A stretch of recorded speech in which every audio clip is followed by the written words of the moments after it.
Spacebaby and the Megavolt Monster by Henrietta Branford. Read by Nigel Lambert. Chapter 1. Splashdown! I woke to find water all around me. Lots of it, all going up and down. I wasn't worried. I'd programmed my craft to splash down in the sea. A robot arm lifted me carefully from the mothership and set my silver sea pod gently down on the water. The arm paused and stuck its thumb up before telescoping back into the mothership with a friendly wave. I lay back and watched the lovely colours fill the sky. When I sat up, everything rocked. I lay back down, and a small bare foot hovered in the air in front of my nose. Another one appeared. They waved to me and wiggled 10 tiny toes. I made a grab for them and found that they were mine. That's when I knew that I'd done it again. I should have been 16 years old, tall and good-looking. Instead, I was lying flat on my back, wearing nothing but a life jacket, bouncing like a pea on a drum with every passing wave. I went back over all my sums, using toes as well as fingers. It wasn't easy, with only 10 of each. Where I come from, we have enough to do really long sums. Earth creatures who only have 10 fingers and 10 toes can't manage anything more complex than the decimal system. Hector can't even manage that. I'll tell you about Hector later. It didn't take me long to work out where I'd gone wrong. I'd done my sums correctly, except for one small but significant detail. I was 16, all right. 16 months, not 16 years. How could I have been so careless? I shut my eyes and cried myself to sleep. When I woke up, the sea was going up and down a lot more than before. A wave slapped at my pod, bouncing me up into the air. I hung there for a long moment, then belly flopped back. I found that I was lying in a puddle. Luckily, it was still warm, but I could tell that pretty soon I'd be uncomfortably chilly. I felt seasick and bewildered. By and by, the wind died and the sea grew flat and sparkly. Big white birds swooped overhead, shouting things about fish. Nice bit of pilchard on the port bow. Herring coming up astern. I could hear music, too. I rolled over and got into my crawling position, and from there I sat up carefully. I was already getting my sea legs, or to be more accurate, my sea bottom. I rolled a bit and slid about, but I managed to stay upright. I could see a sandy beach and a seaside fairground with swing boats and a merry-go-round. There was a brass band playing, and there were babies everywhere. Babies in sun hats, and babies in swimsuits, and quite a few babies in birthday suits. Most of them were eating ice cream dipped in sand. It looked very tasty. Down among the waves, the bigger children splashed and shouted. All of a sudden, I felt a kind of tingle coming up through the pod. I felt it in my bottom first, because I was sitting down. Then it shot up my arms and all down my legs. It buzzed all over me. I haven't got much hair, but what I have got stood on end. I knew at once that this peculiar feeling was a mild electric shock. It only lasted for a few seconds, and my pod protected me from the worst of it. Something much worse was happening to the children who were playing in the sea. Every single one of them let out a shriek. Sparks flew out of their noses. Their hair stood on end and crackled. Those with straight hair suddenly had curls. Those with curls had frizz. They shot out of the water, dashed up the beach, and clung to their mothers or their fathers or their best friends, or even to people they didn't much like, if nobody else was at hand. They stood, mouths open, eyes round, hair on end, pointing back at the sea. The merry-go-round slowed to a halt. The brass band stopped playing. Behind the beach, the little seaside town filled with the sound of crumpling metal and rude words as traffic lights failed and cars slid into other cars. Time to talk to Tipperary, I decided. I reached for my mobile phone. It was completely dead. I had my microcomputer with me, tucked into my nappy. I don't go anywhere without it. But it was dead too. That was when I began to get scared. You might be wondering why I'd returned to Earth. After all, things didn't go exactly smoothly last time I was here. Well, Tipperary had left a message I just couldn't ignore on my intergalactic website, and that's what brought me back. The message said, "Urgent. Strange things happening at sea. Please come immediately." I wrote my mum and dad a note. "Gone to Earth, back Friday," which means gone to Earth, back Friday. And here I am. Meanwhile, my pod was going round in circles like a wind-up toy.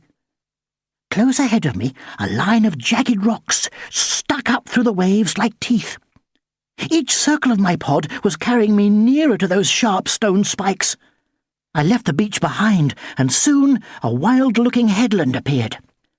Heather grew between tumbled shoulders of rock. Stunted trees with strange haircuts the wind had given them twisted back from the sea. I didn't want to be swept out to sea, and that can happen easily in a lightweight pod. But neither did I want to prang my little pod on those pointed pinnacles.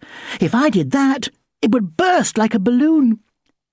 In the end, it wasn't the rocks that sank me, but a tangled mixture of flotsam and jetsam. Chunks of polystyrene, plastic drink bottles, and part of an old wooden crate, all wound up in some orange netting and tied together with nylon fishing line. Several big sharp hooks were knotted into the line. They snagged my pod.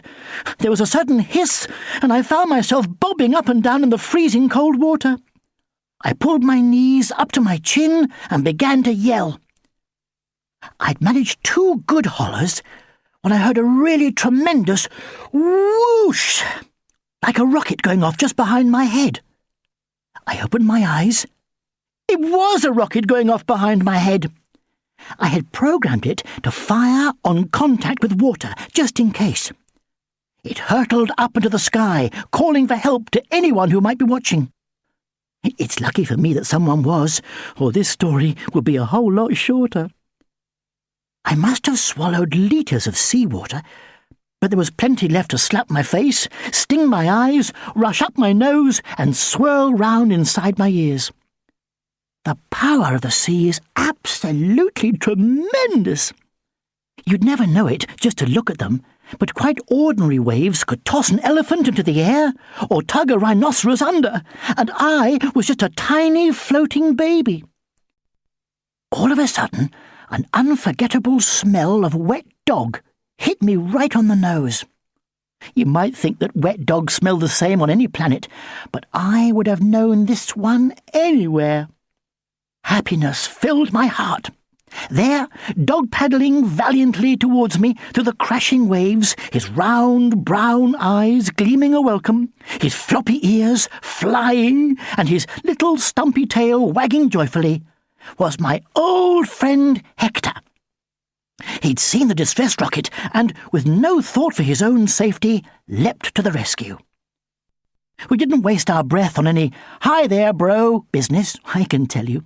Hector grabbed me by the back of my life jacket, swung us both around, and headed for the shore. We were in deadly danger of being swept straight back out to sea by the undertow, and Hector needed all his strength to fight the boiling, moiling waves. We were both near exhaustion by the time we saw Tipperary lying on her surfboard, paddling towards us for all she was worth. She ploughed up alongside us, and with one scoop of her arm, she hoisted Hector and me onto her board. Then she stood up, with me held tight in her arms, flipped the board around, and caught the crest of the wave for the long ride back to shore.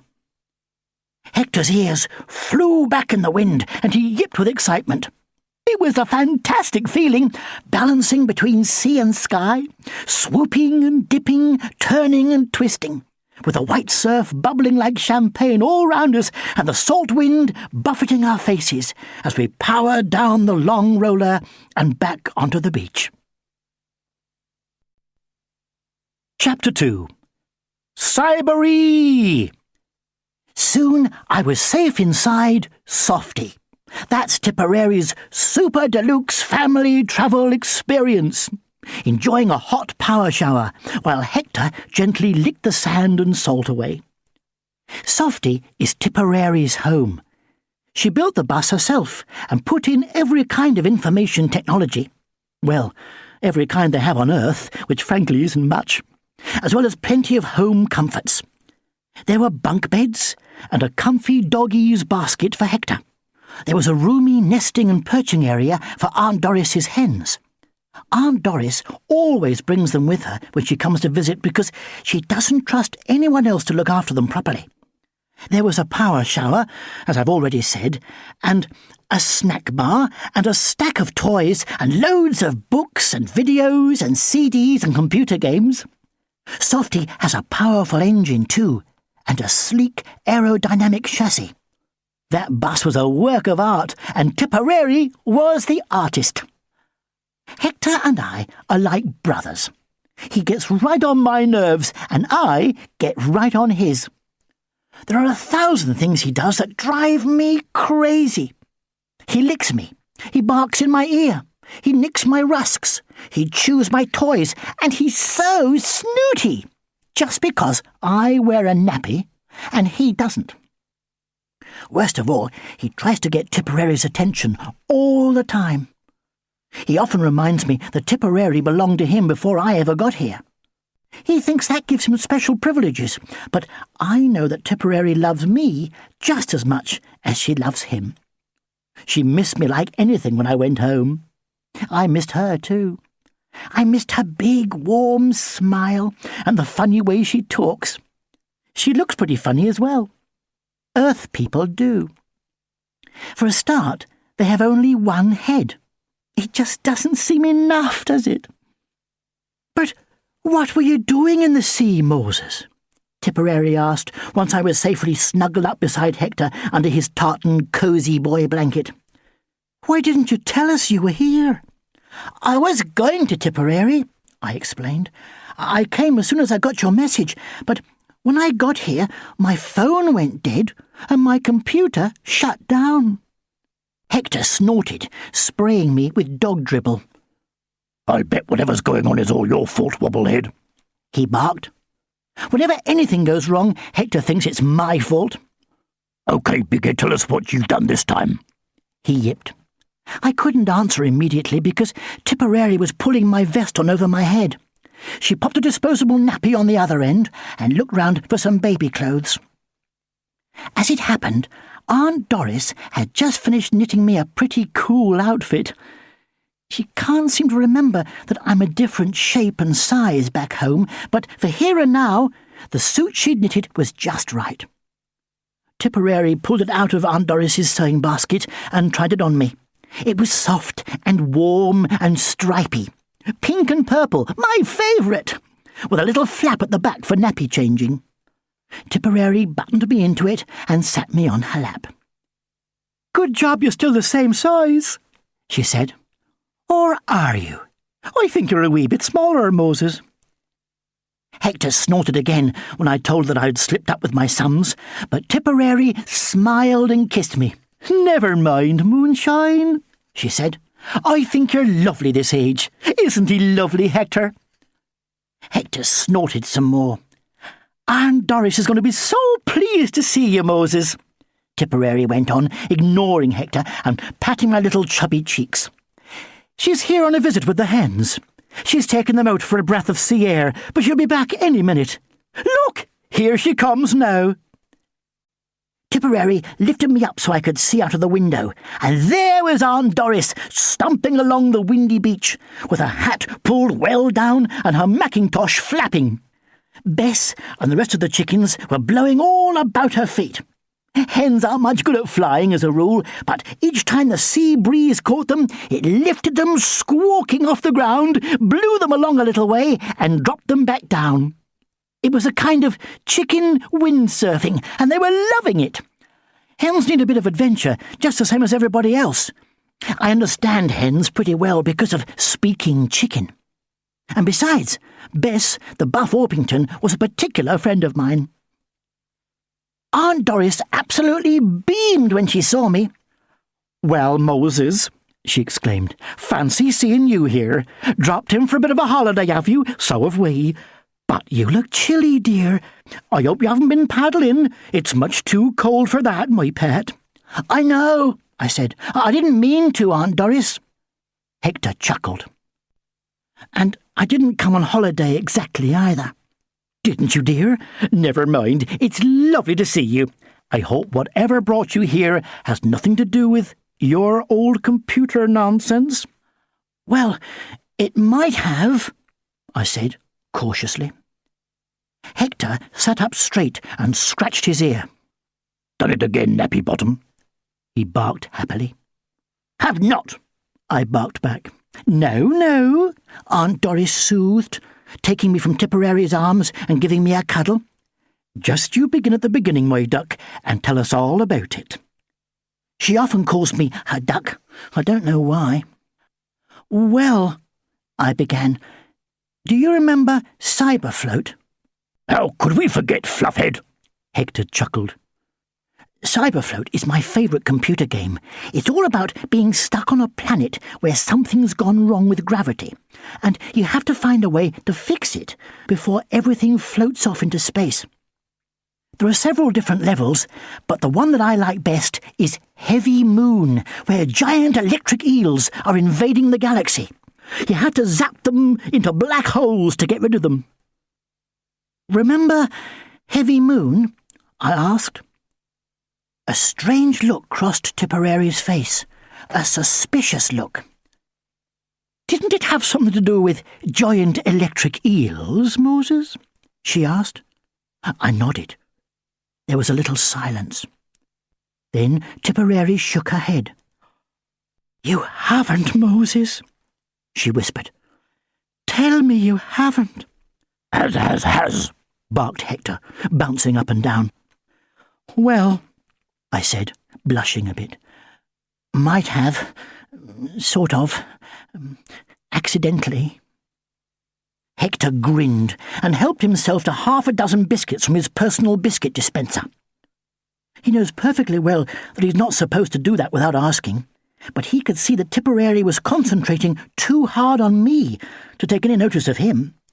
He even sneaked a quick bite out of a chocolate cake Aunt Doris had made earlier. Then he lay down in his beanbag with chocolate round his chops, looking cheerful. Tipperary sighed and shook her head. "Do you know what's been going on here?" she asked. "Ship's compasses have gone crazy. Birds and whales and all sorts of creatures have been migrating in the wrong direction. Computers have gone berserk. Huge power surges are coming from under the water, and nobody knows what's causing them. Are you trying to tell us that an electric eel off a computer game is doing all that?" "Well, it might be," I said. "I'm not at all surprised," Aunt Doris interrupted. "I never did trust those computers. Nasty old things they are, buzzing away. And what good do they do, eh? They can't lay you a nice speckled egg, can they? Not like my Bess." We were quiet for a while. Then I spoke again. "The thing is, Aunt Doris," I explained, "I'm not talking about a cyber eel. I'm talking about a real eel, from outer space." I wonder if they taste like worms. Bess clucked. Or would they be more fishy? I don't really care for fish, but I do enjoy a good plump worm. "Here's what I think could have happened," I explained quickly. Because once Bess starts talking about worms, you are liable to be there for hours and hours while she clucks on about long, thin, tangy ones, and short, fat, buttery ones, and chewy ones, and squidgy ones, and ones that wiggle inside your insides. You remember when I zapped an eel playing Heavy Moon? And it zapped me back, and the double zap zapped all the way to Earth and landed at the North Pole? And afterwards we zapped the North Pole with an electromagnetic surge from the internet? I asked. Course we do, egghead. Hector snorted, helping himself stealthily to more cake. Tipperary and Aunt Doris nodded in a grim kind of way. I could see that they remembered too. Well, zapping is how eels talk, I said. Electric eels, that is. And I've got a feeling, just a feeling, mind, that the zap I zapped might possibly have called one of them down to earth. Kind of earthed it, you might say. But Moses, Aunt Doris croaked, you surely don't mean to tell us that there really are giant electric eels in space? Nasty, great, squirmy things wriggling round the galaxy on the loose? There might be, I replied. Nobody knows for sure. It's been suspected for a long time. We've got all kinds of stories about giant eels at home. They used to be called dragons. From time to time, our astronomers pick up strange pulses of energy from space. Dragon talk, they call it. Some people believe there really are space eels out there. Some don't.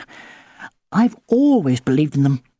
And now I think there's one here on Earth, or rather, in the sea. Perhaps that zap was like a kind of mating call, Tipperary murmured. Think of it, Moses.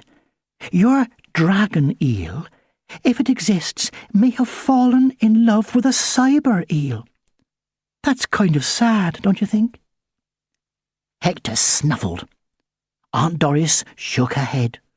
Bess crept behind the tea cosy. I suppose it is, I nodded. But I can't help it. I didn't mean to make it happen. Why are you all looking at me like that? It's not my fault. I'd like a nice bottle, if you don't mind, Tipperary, and a dry nappy, and a sleep. Quite right, my duck. Don't you go getting all upset, Aunt Doris said, and put the milk on to warm up for my bottle. Chapter 3. Charlie Cool.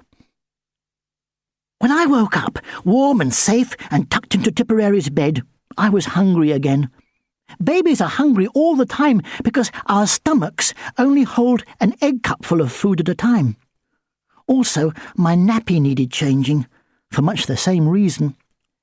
Tipperary took care of both problems. There are nice things and nasty things about being an Earth baby.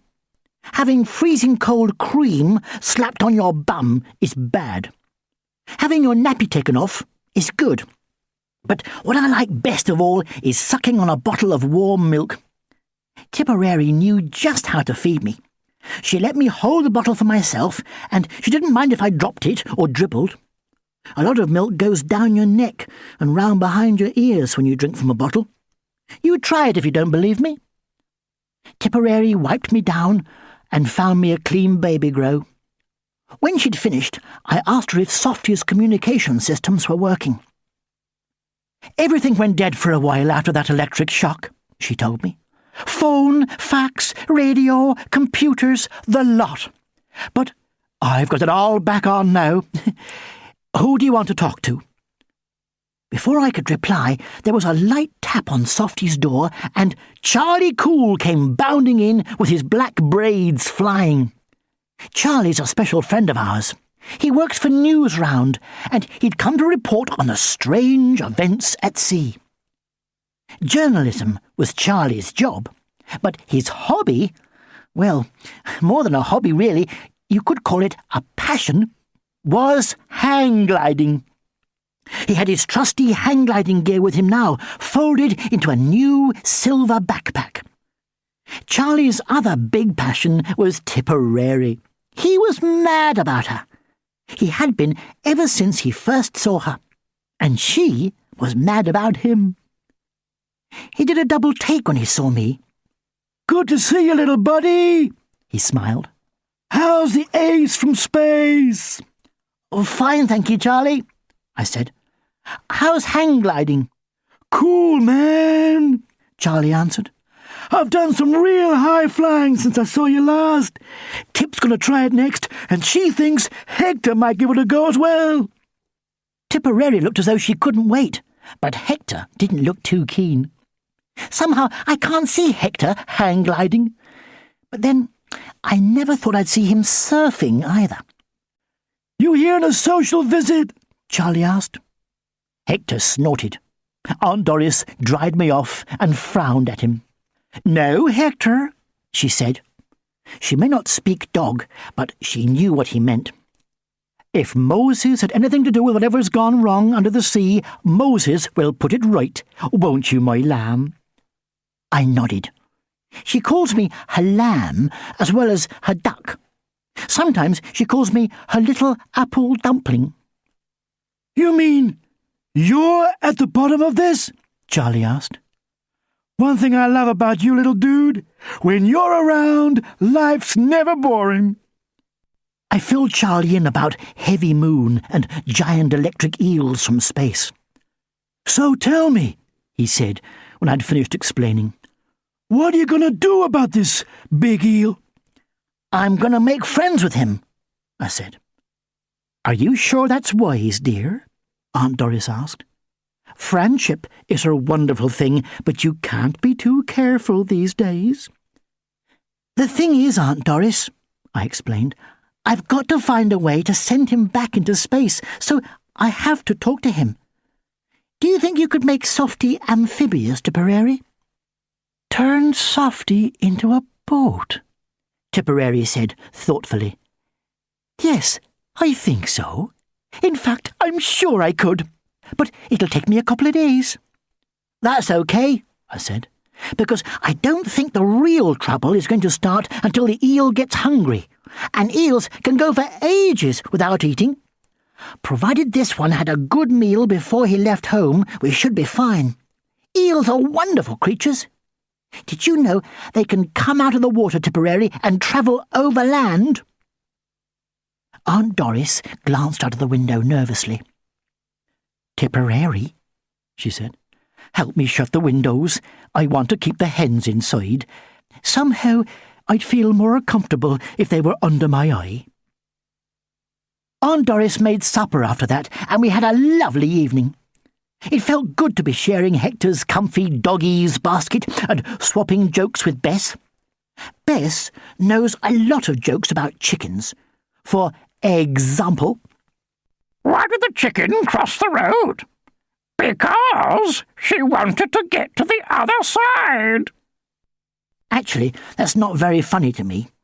I think chickens have a different sense of humour. I tried one of mine on Bess. "Why did the barracuda blush?" "Because she found the eel shocking." Bess didn't understand, but Hector laughed till he got hiccups, and Tipperary had to burst a paper bag behind his head to get rid of them. When it was bedtime, I begged to be allowed to sleep in Hector's basket. He snores a bit, but so what? I dribble. Me and Hector go back a long way. Tipperary tucked us in together, and we lay watching the glow from the lamp and listening to the grown-ups talking quietly. By and by, Tipperary took down her didgeridoo and played some of that deep, rich music that reminds me of home. The last thing I saw before I closed my eyes was Charlie and Tipperary sitting side by side looking out at the moonlit sea. Tipperary leaned her head on his shoulder, and his black braids mingled with her orange ones. His arm crept round her waist. He wiped a smudge of dirt off her face and kissed her shyly on the cheek. "There's something I want to ask you, Tipperary," he said quietly. "I've wanted to ask it a long time, because you mean the world to me. You're my hang-gliding, Tipperary. You're my surfing. You're my sea and my sky. You're my sun, moon, and stars. You're everything to me, Tip, everything." Tipperary didn't answer. "So, I guess I'll just ask you," Charlie went on after a while. "Shall I?" A tiny snore escaped from between Tipperary's lips. Charlie sighed. He tucked her up next to Aunt Doris on the fold-out bed, wriggled into his own sleeping bag, and lay down on the floor close to me and Hector. Outside, small waves fizzed and rippled on the rocks. A pair of lovers hugged and whispered on the beach. Beyond them lay the bay, like crumpled silver foil under a shining moon. And if Charlie had been looking out of the window at all that, he would have seen something else besides. Far out to sea, something smooth and sleek and spotted like a leopard rose silently above the dark water. Small sparks flickered up and down its long, slim body. Behind it, something skull-shaped broke the surface. Two glaring yellow beams caught the sleek head in their crossbeam for a moment and then vanished, leaving only a smear of oil to show where they had been. But Charlie didn't see any of that, because he wasn't looking out of the window. He was looking at Tipperary, fast asleep beside Aunt Doris. He saw me down in Hector's dog basket, still wide awake. "Good night, little buddy," he whispered. "Sleep tight. Mind the fleas don't bite." "Haven't got fleas," Hector said, without opening his eyes. Chapter 4. Mayday! Mayday! Next day, Charlie hired a helicopter and set off to search for giant eels. Before he left, he turned to Tipperary. "Did you hear much of what I said last night?" he asked, blushing a bit. "Before you went to sleep?" Tipperary shook her head. "I think I must have dropped straight off. Was it important, Charlie?" "Yes," said Charlie. "Very." "You better tell me it again, then," Tipperary suggested. "I will," he promised. "Soon." Charlie reported in to us at regular intervals. He told us he'd seen a long, dark, spotted shape winding through the water. But when he dipped down low to take a closer look, it dived. Several fishing boats reported seeing something similar. The captain of one said he'd seen a sea monster with glaring yellow eyes. The news spread fast, and tourists flocked in, eager for a sighting. Tipperary worked fast to convert Softy into a boat. Under her skillful hands, the chassis changed into a hull, which she coated with rubber to protect us from electric shocks. She fixed large outriggers on each side to stabilize us, as well as inflatable water wings, and she built a rudder at the back so we could steer. Aunt Doris stocked up the galley. That's what you call a ship's kitchen, with useful items like ice cream, rusks, hen food, whiskey, and dog biscuits. She stitched a red canvas sail to boost the engine, and Tipperary made the roof into a deck with boards for you to walk on without scratching the paintwork, and railings to stop you falling overboard. She put up a mast to hold the sail, and Aunt Doris rigged up a clothesline. We were just sitting down for a well-earned snack when Charlie's call came over the radio. He sounded terrified. "Mayday! Mayday!" he hollered. "My compass is spinning like a top. I don't know where I am. I think I've been shot down by a fish. I'm bailing out! I'm bailing out! There was an almighty splash, and then a horrible glug, glug, glug. After that, nothing. What Tipperary did next may have been brave, but you couldn't call it sensible. She sent us all into town to buy oilskins. Those are the shiny waterproof suits that sailors wear. She said we had to have them or we'd catch pneumonia. She said that she had 1 or 2 last-minute engine bits to buy for Softy, and she'd meet us at the chippy when we'd all finished shopping. "Forget shopping, Tipperary," I said. "Charlie's in danger. We must start searching for him now." "The rescue services will be doing all they can for Charlie," Tipperary said. "We'd only get in the way." That didn't sound like Tipperary to me, but it's no good arguing with her. So off she went to buy her engine bits. Or so we thought, while Aunt Doris found her purse and put Hector on the lead. Hector doesn't like that, so Aunt Doris only does it when she has to. She wrapped me up warm and tucked me into my buggy. She shut the hens up safely in their travelling compartment. They hate shopping. And we set off for town. We were just turning into the street where the oilskins are when all 3 of us had the same terrible thought. It must have been telepathy. I spat my dummy out. "You don't think—" I began. "She wouldn't, would she?" Aunt Doris murmured. "I bet you she jolly well has," Hector yelped. He tugged his lead out of Aunt Doris's hand and bounded back the way we'd come. Aunt Doris spun my buggy round and we raced after him. By the time we got back to Softy, my wheels were practically on fire. Aunt Doris lifted me out of the buggy and we crept aboard. Tipperary was nowhere to be seen. Hector and I hid in the cupboard under the canteen, and Aunt Doris squeezed under the bunk beds next to Bess and the hens. None of us made a sound. We were beginning to feel pretty silly when the door opened and in jumped Tipperary. She wasn't carrying any engine bits. She sat down in the driving seat, fastened her seatbelt and revved up the engine. Softy rolled smoothly down the grassy slope and out onto the water.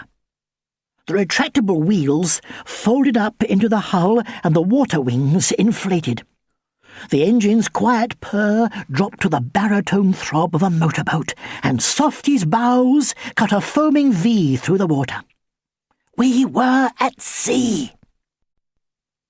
We stayed quiet until it was too late for Tipperary to turn round and put us ashore. Then Hector grabbed me by the collar of my baby grow — he sometimes forgets I'm not a puppy — and eased us out of the cupboard. At the same time, Aunt Doris struggled out from under the bunk bed, rubbing her knees where her arthritis was hurting. Bess and the hens stayed put under the bed, clucking in a worried sort of way. Hens don't like water, and they hadn't really wanted to go to sea, but Bess had told them that it was their duty. At first, Tipperary was concentrating so hard on her maps and charts that she didn't even notice us. Then Hector sneezed and dropped me. I landed on his beanbag so it didn't hurt, but Tipperary nearly jumped out of her skin. "Hector!" she shouted. "Moses! Aunt Doris! You're supposed to be back at the chippy, waiting for me." "Yes, my girl," Aunt Doris said crossly. "And it would have been a pretty long wait." "How could you leave us behind?" I asked. "You need us, Tipperary." Hector sat down and hung his head the way he does when he thinks nobody loves him. His eyes went all sad, and his bottom lip wobbled. A little drool of dribble slid out of the corner of his mouth and swung below his chin. Tipperary sighed. She bent down and kissed Hector on the top of his head. "I'm sorry," she said. "It's not that I didn't want you to come with me. I did. I do. I know I need you. But it's going to be so dangerous. It just didn't seem right to take you with me. If Charlie's in danger, and he is, it stands to reason that I have to go. but it seemed downright wicked to risk your lives as well." Tipperary hung her head. A tear ran down her cheek and dripped off her chin. I felt my eyes begin to sting. It always makes me cry when other people do. Hector gave me a warm, wet lick, and Aunt Doris put her arms round Tipperary. "There, there," she said. "We're in this together. And your Charlie is a bright lad. He'll pull through." There was a loud crackle, and the radio went dead. The sudden silence made us all afraid. Tipperary had a good cry, and so did I. When we'd finished, she blew both our noses, and Aunt Doris poured 2 tots of whiskey, one for herself and one for Tipperary. Hector and I had hot milk and biscuits. Bess and the hens crept out from under the bunk bed and pecked up the crumbs from their crumb dish. "Are we at sea, Moses?" Bess asked. I told her that we were. "Fancy that," she said, turning to the other hens. "We're out on the ocean wave. Now, ladies, we may not be nautical by nature, but we're here to do a job, and we must do our very best." The hens flew up onto the canteen counter and peered nervously out of the window. I should call it a porthole, I suppose, but it looked like an ordinary window all smeared with salt sea spray. "How can we help, Bess?" the hens asked bravely. "You tell us what you want, and we'll do it. Keep a sharp lookout for Charlie," Bess told them. "And for giant seafaring worms as well," she added. "And yellow-eyed monsters." The hens looked understandably nervous, but they took up their positions at each window immediately and stared out to sea in a steadfast sort of way. Some people think hens are just egg-laying machines. They're not. Hens can fly, which is more than people can do. They can be pretty fierce when they're aroused. Also, they are ace at finding anything that's hidden because of their powerful sense of smell. At home, we don't eat eggs, and we certainly don't eat hens. So we feel differently about hens, and they feel differently about us. They live off in the woods by themselves mostly, and build nests, and hatch their chicks, and look for food, and squawk a bit, and do the things birds do. Tipperary got her maps and charts out and began to navigate. Hector sat next to her and watched, which is more helpful than it sounds, because Tipperary was feeling frightened and upset, and when you feel like that, it helps to have a friend beside you. Hector looked at her with his trusty brown eyes. Every now and then he gave her a friendly shove with his wet nose just to cheer her up. Strangely enough, it did. By and by, the radio came back on. A lady from the Coast Guards was talking. "There appears to be a build-up of electricity under the sea," she said. "There have been several sightings of a large spotted sea snake, as well as what may be a hostile submarine in the channel. All vessels return to port immediately." Tipperary switched off the radio and turned to face us. "Now you can see why I tried to leave you behind," she said. "But since you decided to stick with me, and I'm glad you did, I think we should vote on what we do next. Do we continue the search, or do we make for home? Aunt Doris, will you sit Moses in his bouncy chair so he can see everyone? He can translate for us." Aunt Doris lifted me into my little bouncy chair. It's a kind of a seat on springs that Tipperary made for me. I bounced about a bit, just to relieve the tension I was feeling, while I waited to see who would speak first. Bess fluttered up onto the tabletop and cleared her throat. "Ladies," she said. She looked at me and Hector. "And gentlemen," she added. I thought it was silly to call me and Hector gentlemen. After all, he's a dog, and I'm a baby. But Bess likes to do things her way, and I didn't interrupt. It's best not to with hens. "Ladies and gentlemen, we are in peril on the sea. The sea is not a natural habitat for any of us, especially hens. But, like it or lump it, we will make the best of it aboard the good ship Softy. We have each other. Charlie Cool, on the other hand, is alone in hostile waters. So I say we'd better get on and find him before this giant eel mistakes him for dinner. Bess isn't very tactful, and Tipperary looked as though she was going to cry again, but she just sniffed and wiped her nose on her sleeve. Aunt Doris gave Tipperary a hug and said, "There, there, dear.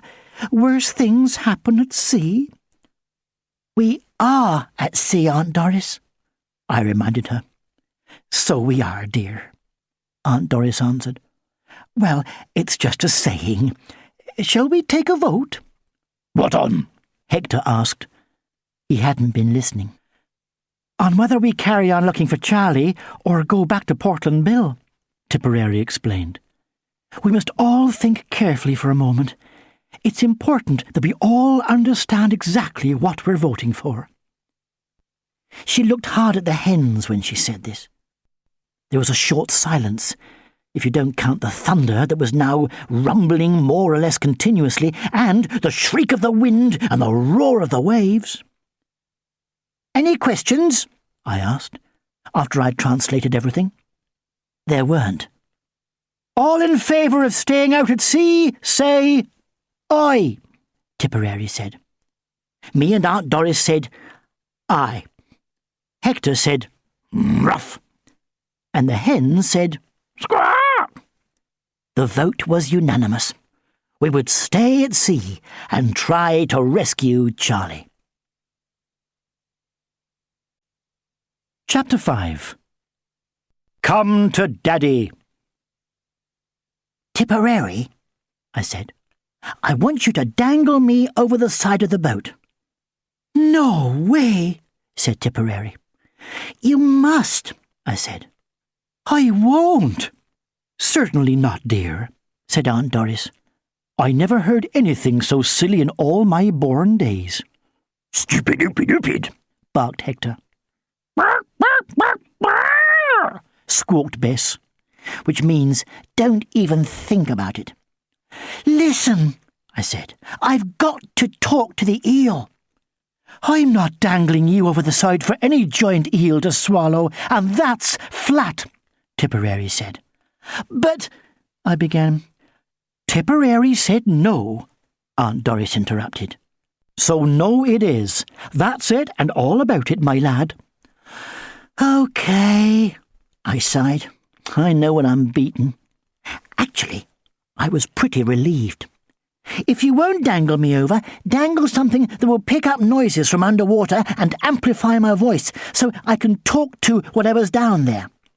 Fine, Tipperary said. Give me 10 minutes. She took her CD player apart, put it together in a new way, sealed the whole thing in a polythene bag, and hung it over the side. The hens watched, but not even Bess offered advice. They were beginning to feel seasick. I put the headphones on and listened. At first, all I could hear was the chug, chug, chug of Softy's engine. I asked Tipperary to turn it off, and she did. It was very eerie after that. I have exceptional hearing, and I could hear all kinds of soft, musical fish voices, sort of like this.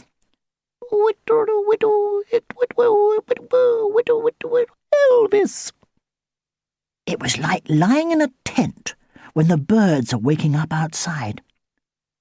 Deepest down and furthest away, someone big was booming.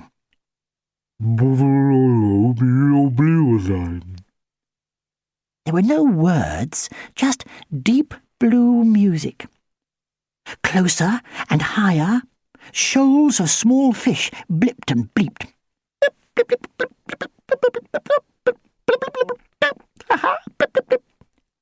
It sounded like a deep-sea jazz ensemble. Then I noticed the slow, quiet throb of an engine from down below. I listened harder, and pretty soon I heard a voice humming a mean little tune. It was a solitary, selfish sound.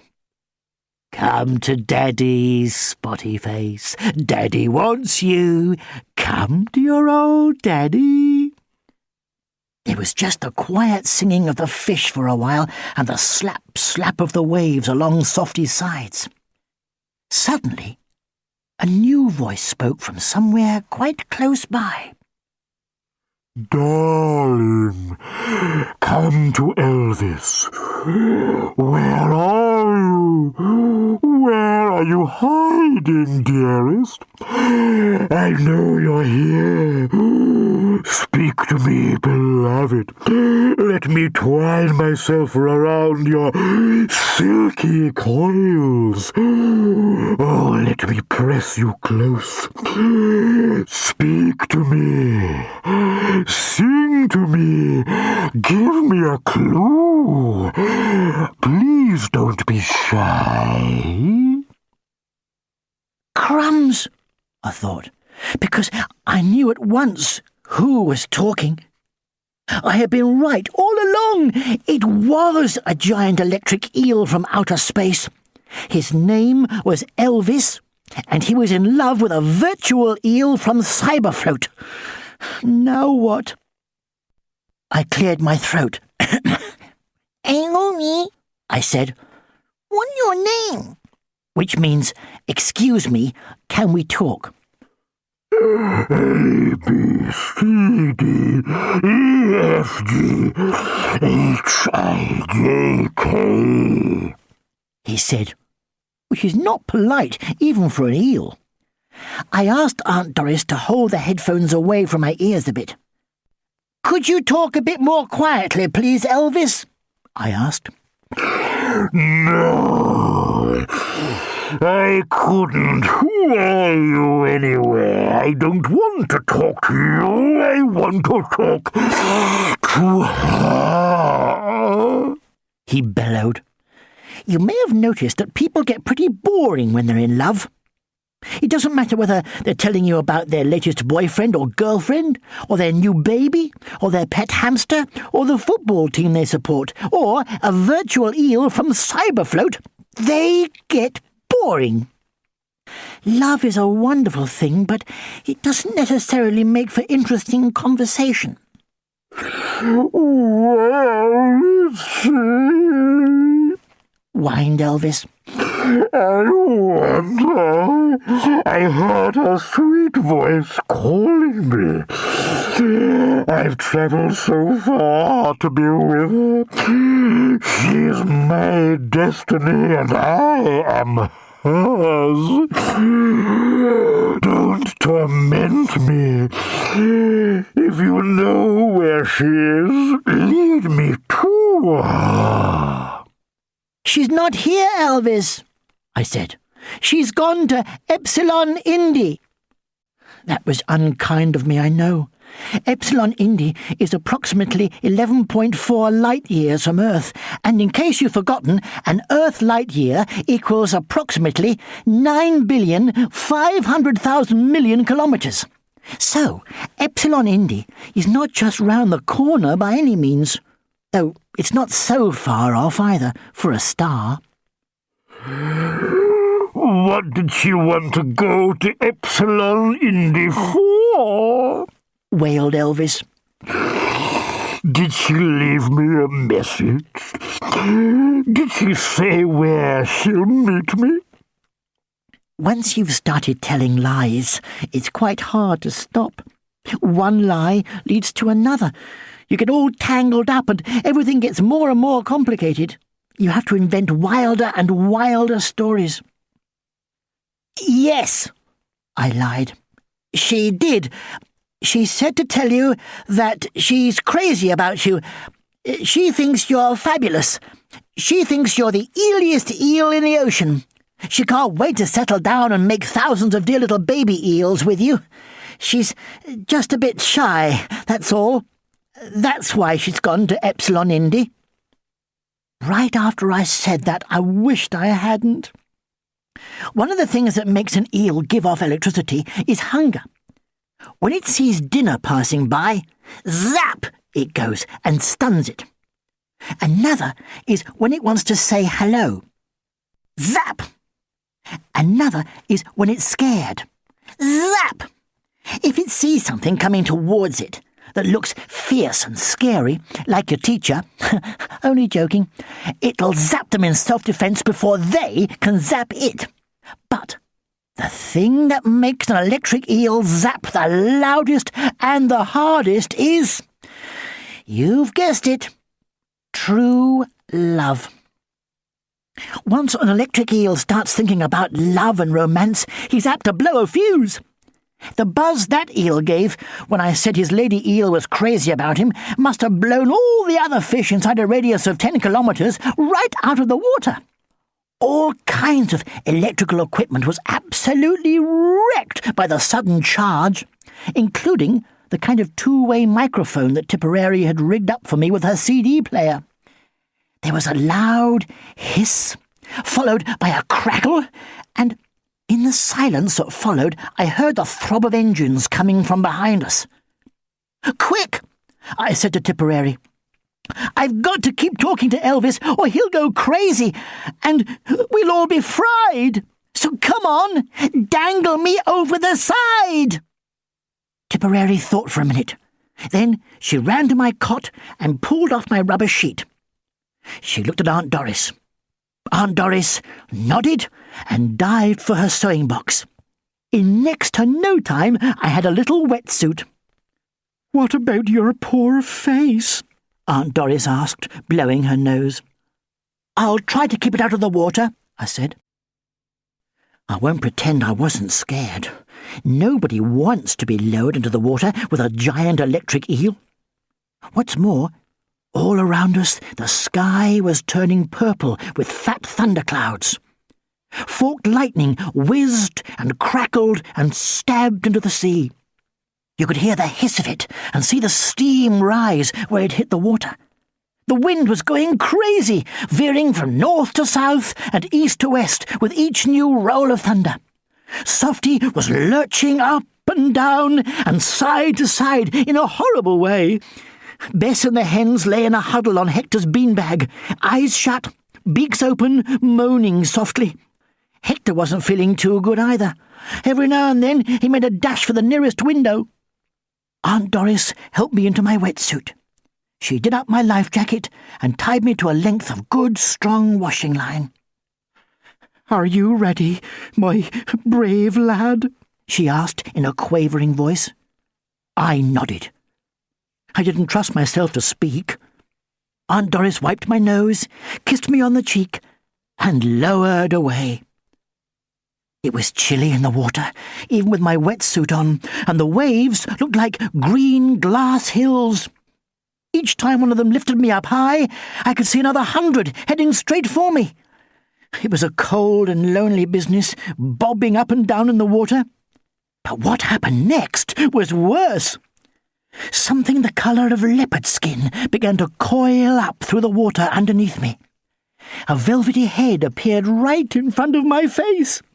It had a beaky nose, 2 lovesick eyes, and an enormous droopy mouth. The eyes examined me. The mouth opened wide. 1,000 pointed teeth bristled in all directions. That fish's teeth were unbelievable. He could have eaten hard-boiled eggs through a tennis racket. When he smiled, I could see inner columns of teeth marching away down his throat in the direction of his stomach. He blushed a little, and his soot and golden skin began to glow prawn pink. When an electric eel begins to glow, look out for some shocking behaviour. "Excuse me," I said, spluttering a bit because I'd swallowed half a wave. "Please don't get excited, because if you do, you're going to give me an electric shock, and if you do that, I'll be dead. And if I'm dead, I'll never be able to tell you where she is." I said it in eel, of course, which sounds like 6 toasters popping their fuses. Then I waited, swinging up and down in the water as the wild waves came and went. while the most tremendous struggle went on inside the heart and mind of that eel. Put yourself in his place, and you'll understand. He had heard what he thought was an all-time, chart-topping love song, a mating call, if you want to be scientific, and he was simply bursting with love. All his genes were saying, find her, court her, win her. Your genes, by the way, may be tiny. In fact, they are. But they have a big say in how you behave. That doesn't mean that you can blame them if you burp, or worse, at table. It means that there are powerful voices somewhere inside you saying, fall in love when you hear this sound, or swim south when the water gets cold, or build your nest here in this particular tree right now. Now, that fish could hear his genes talking loud and clear. Flickers of light ran up and down the length of him. Sparks shot out and fizzed up to the surface. His little dark eyes began to glitter, and a stab of lightning slipped out of his mouth like a forked tongue. "Please," I said, "calm yourself, Elvis. Think of something else." I can't, he crackled. "Try," I begged. "Say your 9 times table." I don't know my 9 times table. "Well, say the eel alphabet backwards." His little eyes crossed and his whole body vibrated. Gradually, the flickering faded and the fizzing subsided. I breathed a deep sigh of relief, spat out 1/2 liter of salt water, and gave the thumbs-up sign to Aunt Doris, who was still leaning out of Softy's window, holding her breath. "Do you think Elvis would like a cup of tea, dear?" she called down. "Or a slice of cake? I could pass you some down on a tray." "No thanks, Aunt Doris," I called up. "We're doing fine. Any news of Charlie?" Aunt Doris shook her head. I turned back to Elvis. "Listen, Elvis," I said. "Provided that you can stay calm, you and I are going to find a way to send you to Epsilon Indy." Can't go to Epsilon Indy. Used up almost all my energy to get here, Elvis said sadly. Tears began to trickle from his eyes and drip off his chin. "Don't worry about that," I said. "I've already got a pretty good idea of how to do it. All we need is enough time to build you a pod." From somewhere in the region of my stomach, which is where those feelings generally seem to start, a guilty kind of sadness was creeping up towards my chest. Was I really going to blast this lovesick eel into space? Was I really going to let him believe that he was on his way to meet the love of his life, when I knew perfectly well that she was nothing more than a set of numbers in the memory of a computer? How would he feel when he got to Epsilon Indy? If he got to Epsilon Indy and found nobody waiting for him there? Elvis shuddered with anticipation, but he didn't send out any shocks. I put my doubts and my guilty conscience behind me for the time being. So far, so good, I thought, but deep in my heart I knew that I was wrong. I'll never know what made me glance up at Aunt Doris at precisely that moment, but the look I saw on her face put guilty feelings right out of my mind. Elvis was humming softly to himself with his eyes shut. He'd noticed absolutely nothing. You don't when you're in love. But the look on Aunt Doris's face said, "Ah!"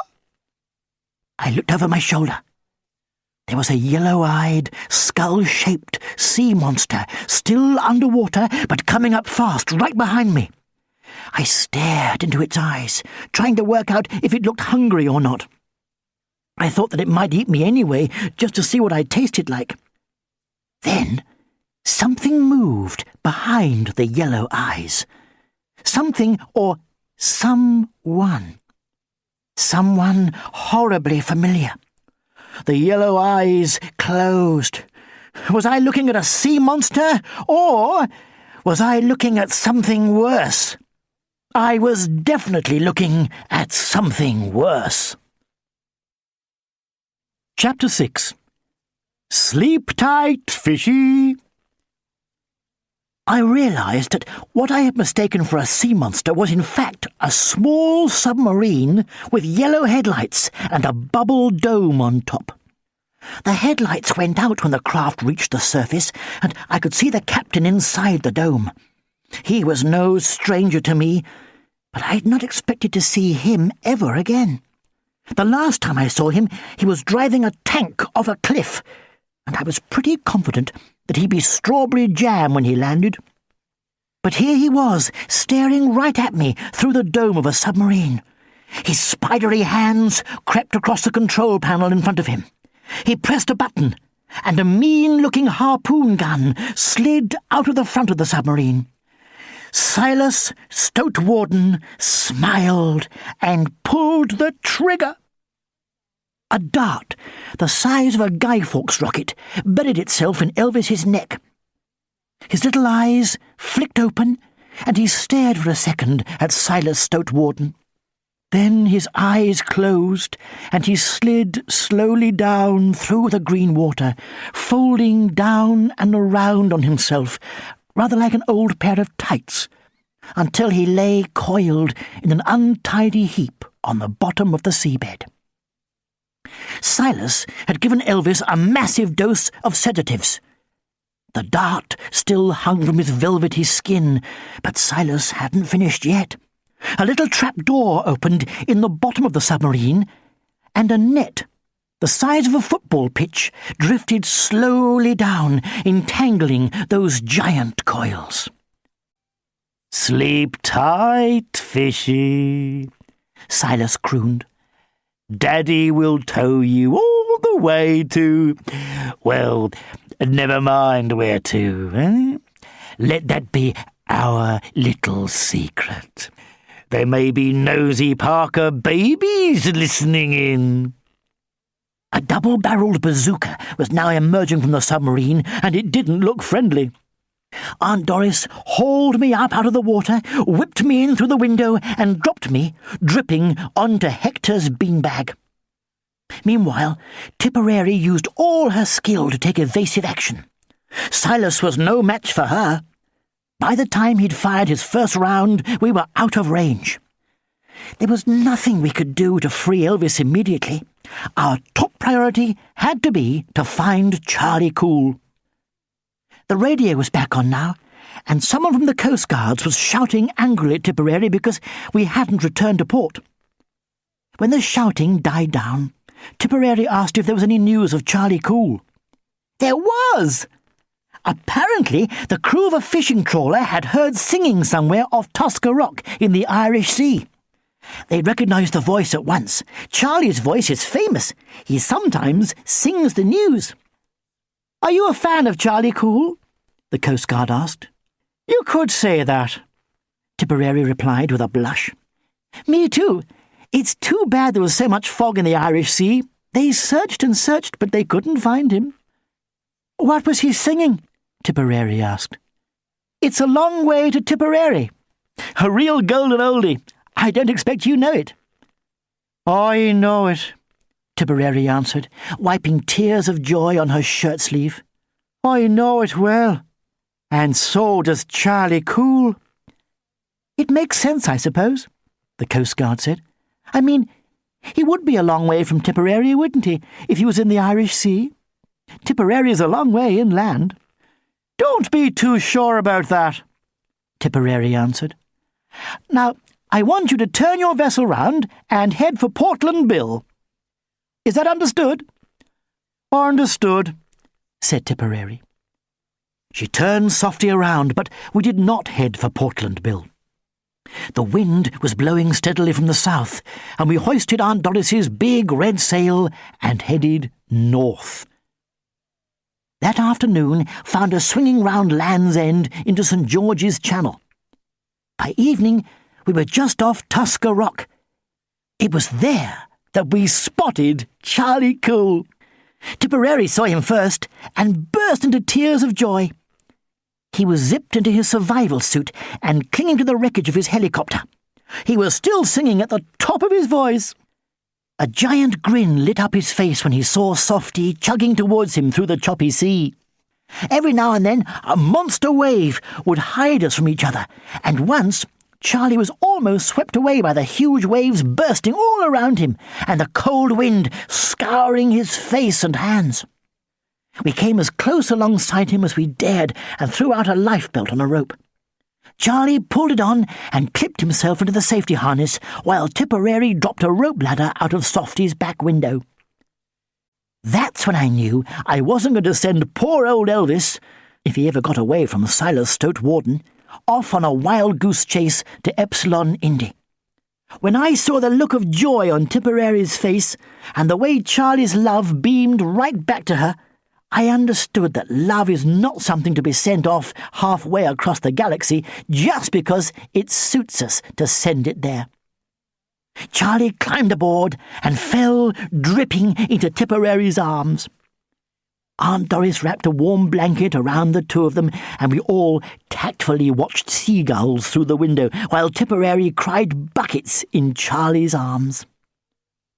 With Charlie safe and well and back on board, Tipperary reported his rescue to the Coast Guard. The Coast Guard was not pleased. She'd been looking forward to finding Charlie herself and maybe getting his autograph. "Since you have Mr. Cool aboard," she said, "I'll escort you back to harbour. Wait for me exactly where you are." We didn't, of course. With Charlie safe, we were free to search for Elvis. He shouldn't be hard to find.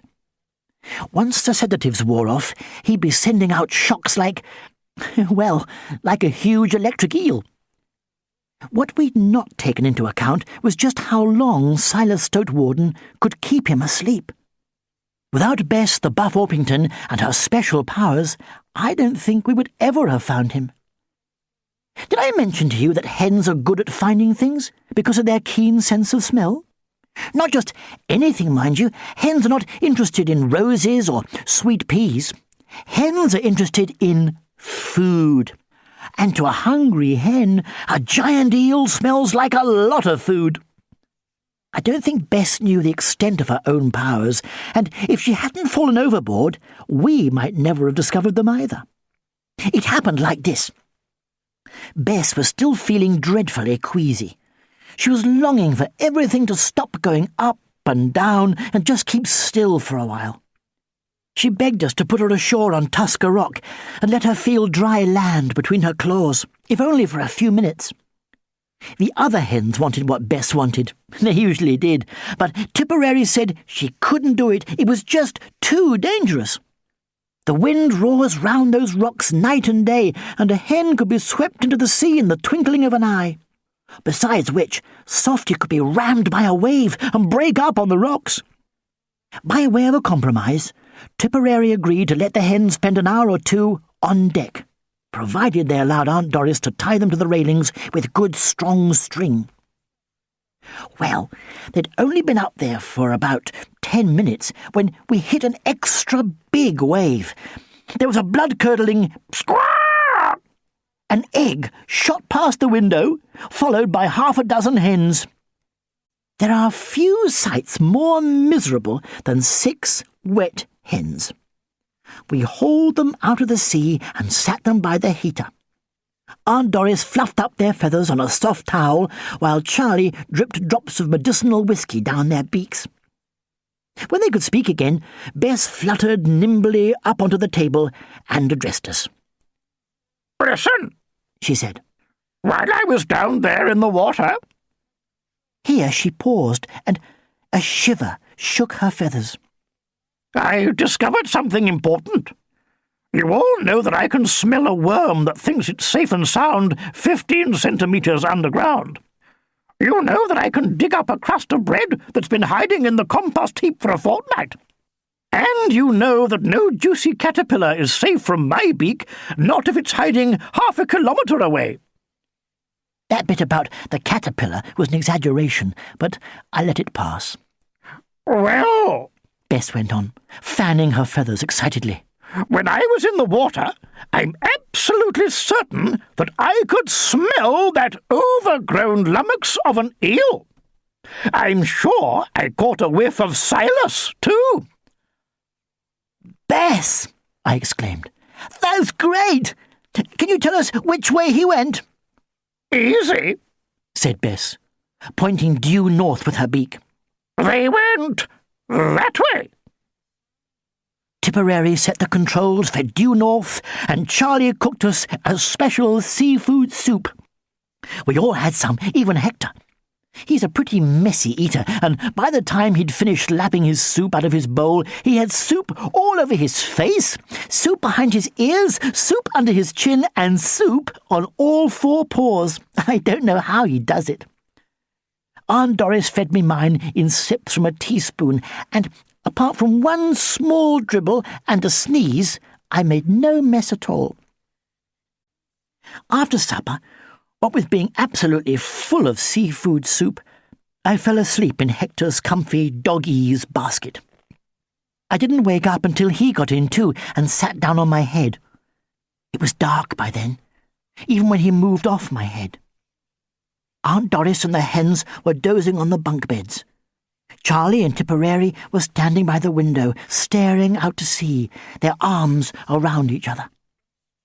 Underneath us, and all round us, Softy's powerful engine chugged steadily as we rocked our way north towards the Mull of Kintyre. Charlie was talking quietly to Tipperary. Tip, he said, gently. Yep, answered Tipperary. about that stuff I told you before, when you were asleep. What about it, Charlie? Well, it's not easy to say, but I've got to try, or I'll burst.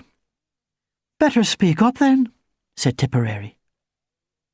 I've never met anyone like you, Tipperary. There isn't anyone like you. I'm mad about you, Tip. I want to spend my life with you. I want to circumnavigate the globe by hang glider with you for co-pilot. I want to cross the Sahara Desert on a camel with you. I want to walk the Silk Road from Transylvania to the Gobi Desert with you. I want to snowboard off the top of Mount Everest with you. I want to catch the waves on Big Sur with you forever, because I love you, Tipperary. I love you. Do you love me? There was a long, long silence. All you could hear was the quiet lap-lap of the waves on Softy's hull, the sough of the wind, and a soft, sweet snore. Tipperary was fast asleep. Charlie sighed and climbed into his sleeping bag. Chapter 7. Brave Bess. First light found us with Doneraghty to the west of us and the Mull of Galloway to the east. A steady wind filled our sail and bowled us along double the speed our engine could have managed on its own. Whenever Bess felt she was losing track of Elvis, that brave chicken made us lower her into the water so that she could take a good, strong sniff. Aunt Doris wrapped her in a large sou'wester each time. That's a waterproof hat, to keep the worst of the water off her feathers. But even so, it must have been a frightening and uncomfortable experience for her. We could tell that it took every last bit of her courage. We sailed north on the trail of Elvis for a day and a night. We knew that he was still drugged and helpless because if he hadn't been, we would have seen fireworks lighting up the sky as he blasted Silas Stoatwarden into orbit with a series of mighty electric shocks. From time to time, Aunt Doris lifted me up and showed me where we were on the map. "If we don't stop soon," she said, "we'll be in Iceland. I shall have to get knitting." "Maybe Silas wants to freeze Elvis," I said. "Keep him on ice, sort of." "But why?" asked Charlie. "What's he planning?" You know he's mad about anything from space, I said. That's why he wanted me, so he could do experiments on me and find out how I work. He wouldn't find out much. I'm just the same as any other baby when I'm here. I don't know about that, dear, Aunt Doris said. You're not like any baby I've looked after. You get a lot more wind for a start, and you're rather on the brainy side. Well, I said, trying to get back to the point, it isn't always easy with Aunt Doris. Stoatface knows that Elvis is from space, and that's enough to make him want to do all sorts of nasty things to him. Besides, in the wrong hands, Elvis could be a deadly weapon. Stoatface's hands are definitely the wrong ones, and you know how he feels about deadly weapons. He's just mad about them. Off in the northwest, in the direction of Rockall, lay a scatter of islands. What are those? I asked. I can't see them on the map. Tipperary fetched out a large-scale chart and scanned it carefully. That's odd, she said. They don't seem to be marked on here. Bess hollered, and then, Yes, dear, Aunt Doris said. We understand. You don't care if they're marked on the map or not, do you, dear? Elvis is on the left-hand island, I translated. Hector came out from underneath his beanbag and sniffed the sea breeze. Pretty soon he began to bark and bounce simultaneously. It's very difficult for a dog to do one without the other, and Hector certainly couldn't manage it. Big eel, big eel, he barked. Hector can smell him too, I told the others. Good dog, Charlie nodded. Well done, Hector. Dog biscuits, dog biscuits, dog biscuits, Hector barked happily. Bess stopped squawking and cleared her throat. I think it's time we made a plan, she said quietly. We better sit down and talk things out. We sat down round the table. Aunt Doris poured a drop of milk for Hector, put some dandelion and burdock in my bottle, and mixed up a dish of warm bran mash for the hens. She poured 3 tots of whiskey, one for herself, one for Tipperary, and one for Charlie Cool, and declared the meeting open. As I see it, she began, our job is to rescue Elvis. I don't know what we can do with him once we've rescued him, but we can't just leave him to Silas Stoatwarden's tender mercy. Why not? Asked Hector. Because he hasn't got any tender mercy, dog brain, I said. I'd begun to feel uncomfortable. When I feel uncomfortable, I generally start to wriggle. Do you need me to change your nappy, pet? Tipperary asked. Only, if you do, I'll do it now, and then we'll get on with our meeting. Hector smirked. He thinks it's funny that I need a nappy. I bet when he was a puppy there were puddles, and worse, all over the floor. No thanks, I said. I'm perfectly clean and dry. Why are you wriggling then? Asked Hector rudely. Because of what I told poor Elvis, I replied. I feel so mean. I told him the eel of his dreams is up on Epsilon Indi. I've worked out how to send him there, and he'll go, I know he will. He's longing to be with his true love. But how's he going to feel when he gets to Epsilon Indi? He's going to be so lonely up there. Nobody lives there now. They all left years ago. I feel so sorry for him, now that I'm not scared of him. There was a long silence round the table. We were all imagining exactly how Elvis would feel when he found out we'd tricked him. First, we imagined his longing to find the one he loved. Then we imagined his tremendous joy and delight when he thought he was about to fold her in his loving coils. Then we imagined his miserable, sad, lonely feelings when he found out that she wasn't there. Never had been, never would be. We sighed. Several of the hens shed a tear. Even Hector looked gloomy. It was no good. We just couldn't do it. All of us knew, before any of us spoke, It just wouldn't be right. Well, said Aunt Doris. that's that then. We can't send him to wherever you said, Moses. So we'll just have to think of something else to do with him. There was another long silence, apart from a few gurgly noises, which you can't help with Dandelion and Burdock. Everyone seemed to be listening hard to something. Just at first, we didn't realise what was happening. Then, gradually, it dawned on us. Nobody was speaking, but we could all communicate.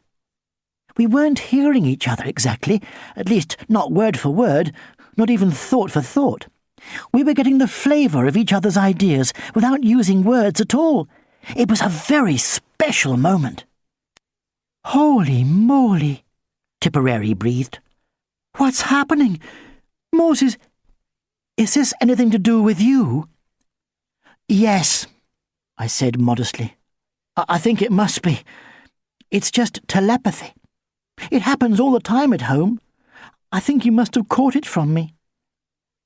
The rest of that meeting went really fast. It does when you don't have to talk. We made a terrific plan. Perhaps telepathy will work between us now, you and me. Let's try.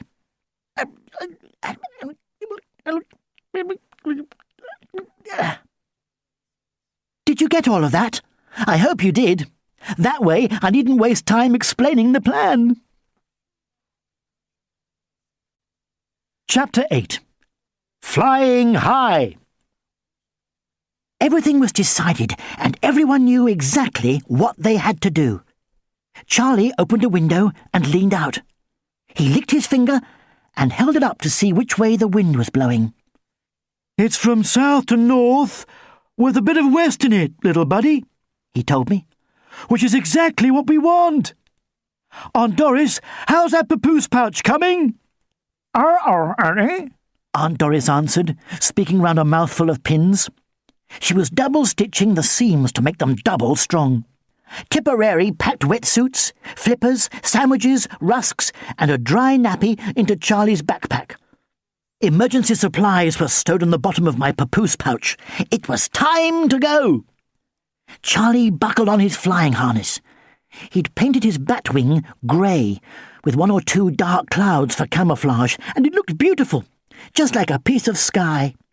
He slid me into my papoose pouch and strapped me firmly to his chest.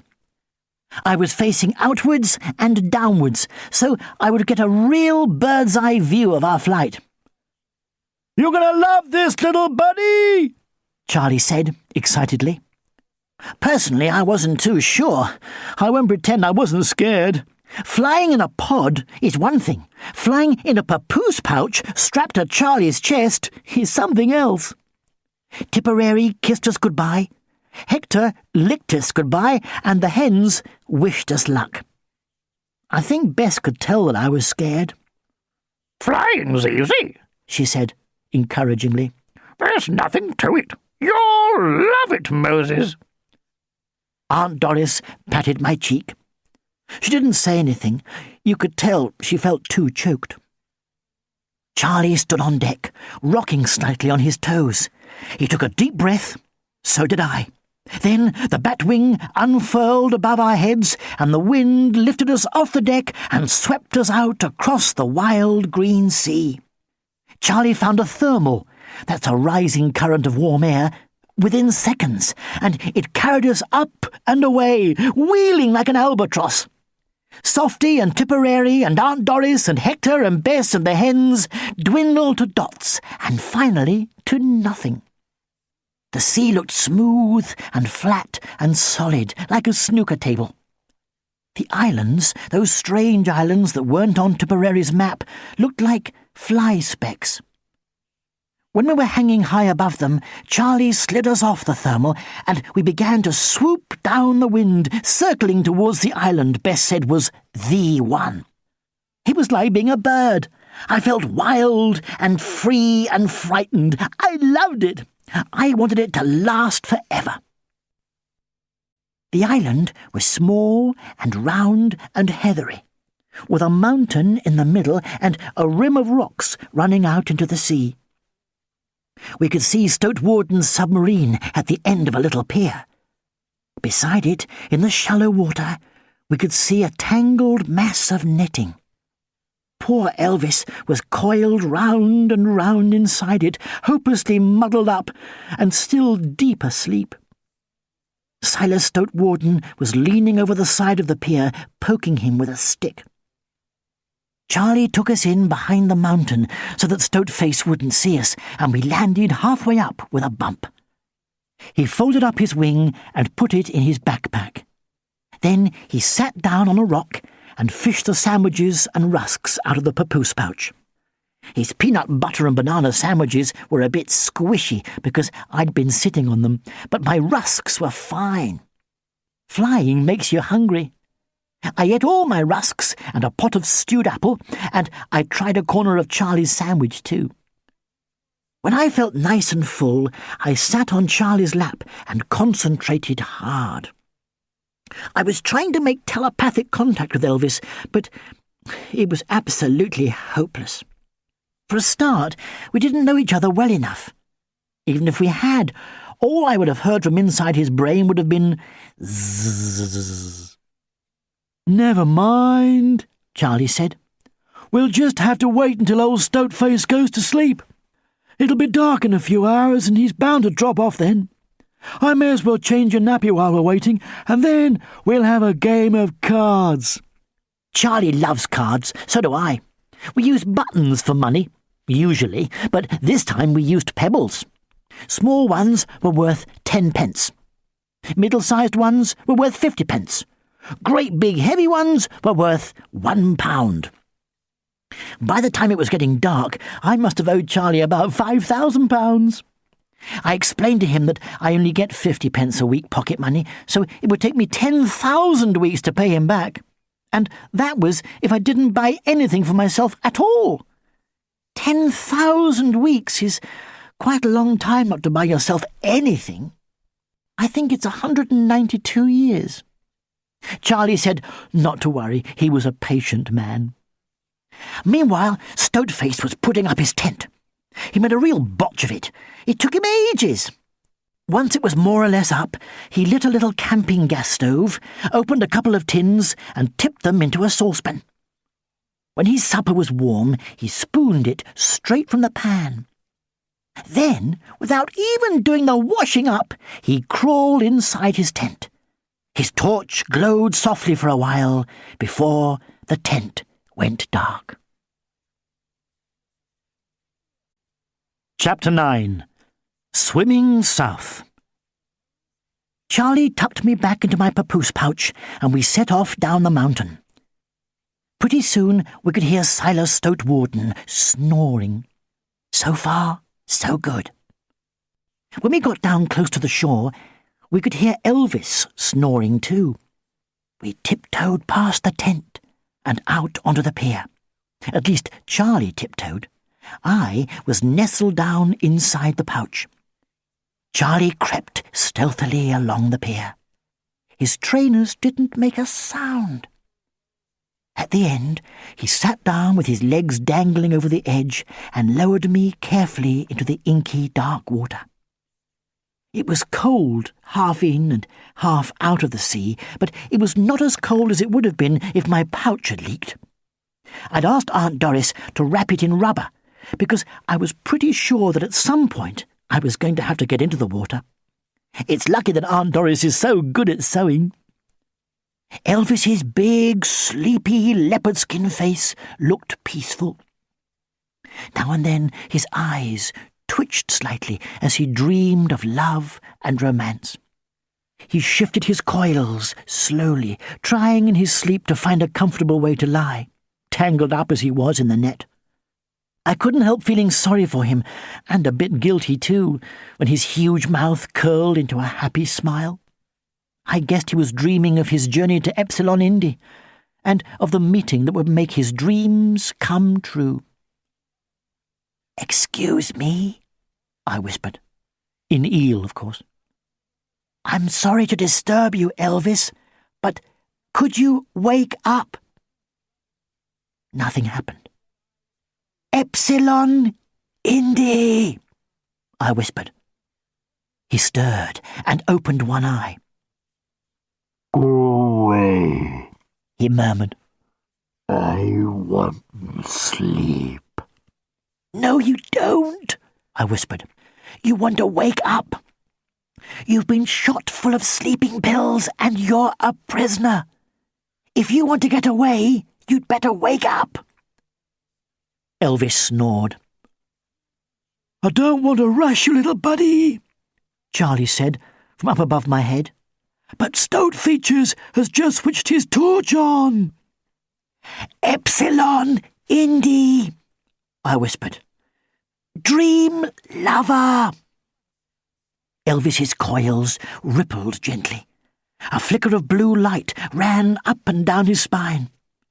Steady, I whispered. Listen, I haven't got much time. My friend Charlie is going to cut you loose, so don't zap him. Okay? Just listen carefully and do exactly what I say. Charlie slid into the water beside me and began to cut through a section of the net. What's Silas up to? I whispered.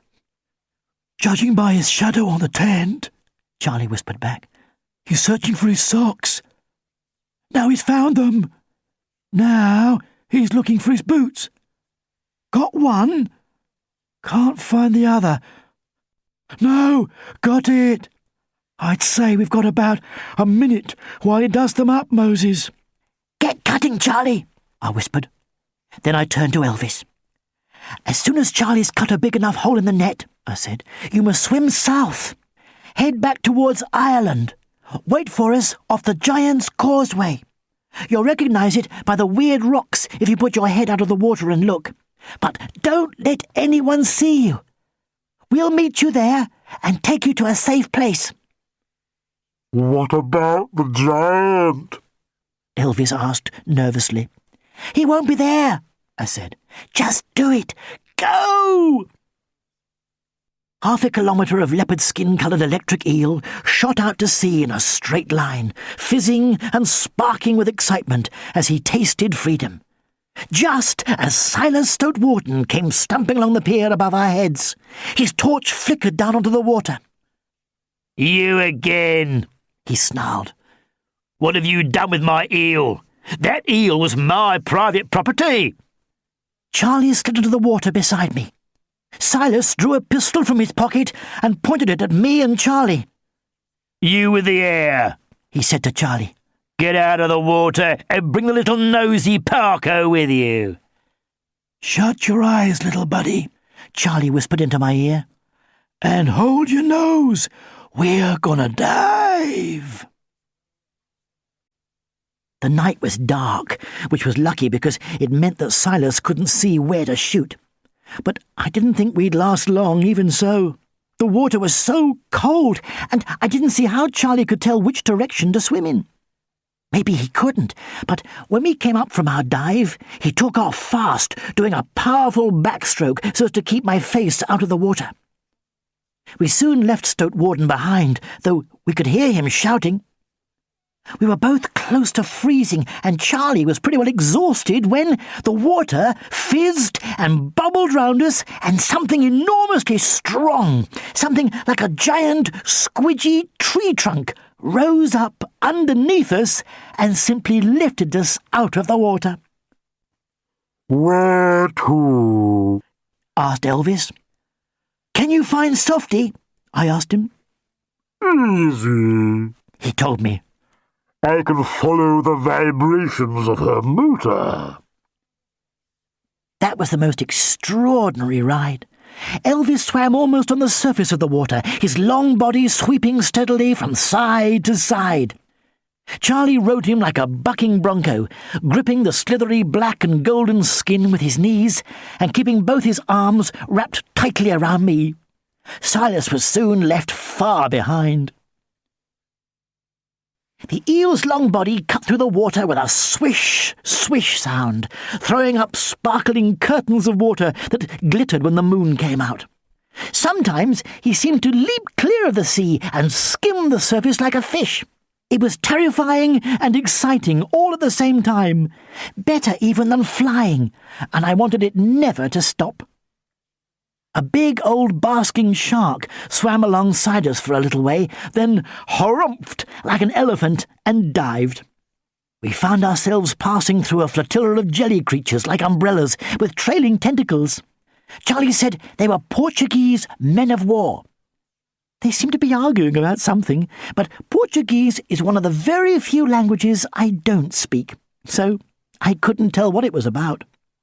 Charlie drew his legs up like a jockey so they wouldn't sting him, and we left them behind. Chapter 10. Captured. Not long after that, Elvis felt the vibrations of Silas's submarine behind us. He put on a tremendous spurt of speed, but no creature can swim at top speed for long. 1 minute, we were slicing through the water singing My Bonnie Lies Over the Ocean, and the next, Silas Stoatwarden was rising from the sea right behind us, water pouring off the dome of his submarine as he surfaced, his harpoon gun already trained on Elvis. The second the dart hit Elvis's neck, we felt him relax underneath us, and he began to sink, leaving us floating on the surface. But not for long. 2 things happened at once.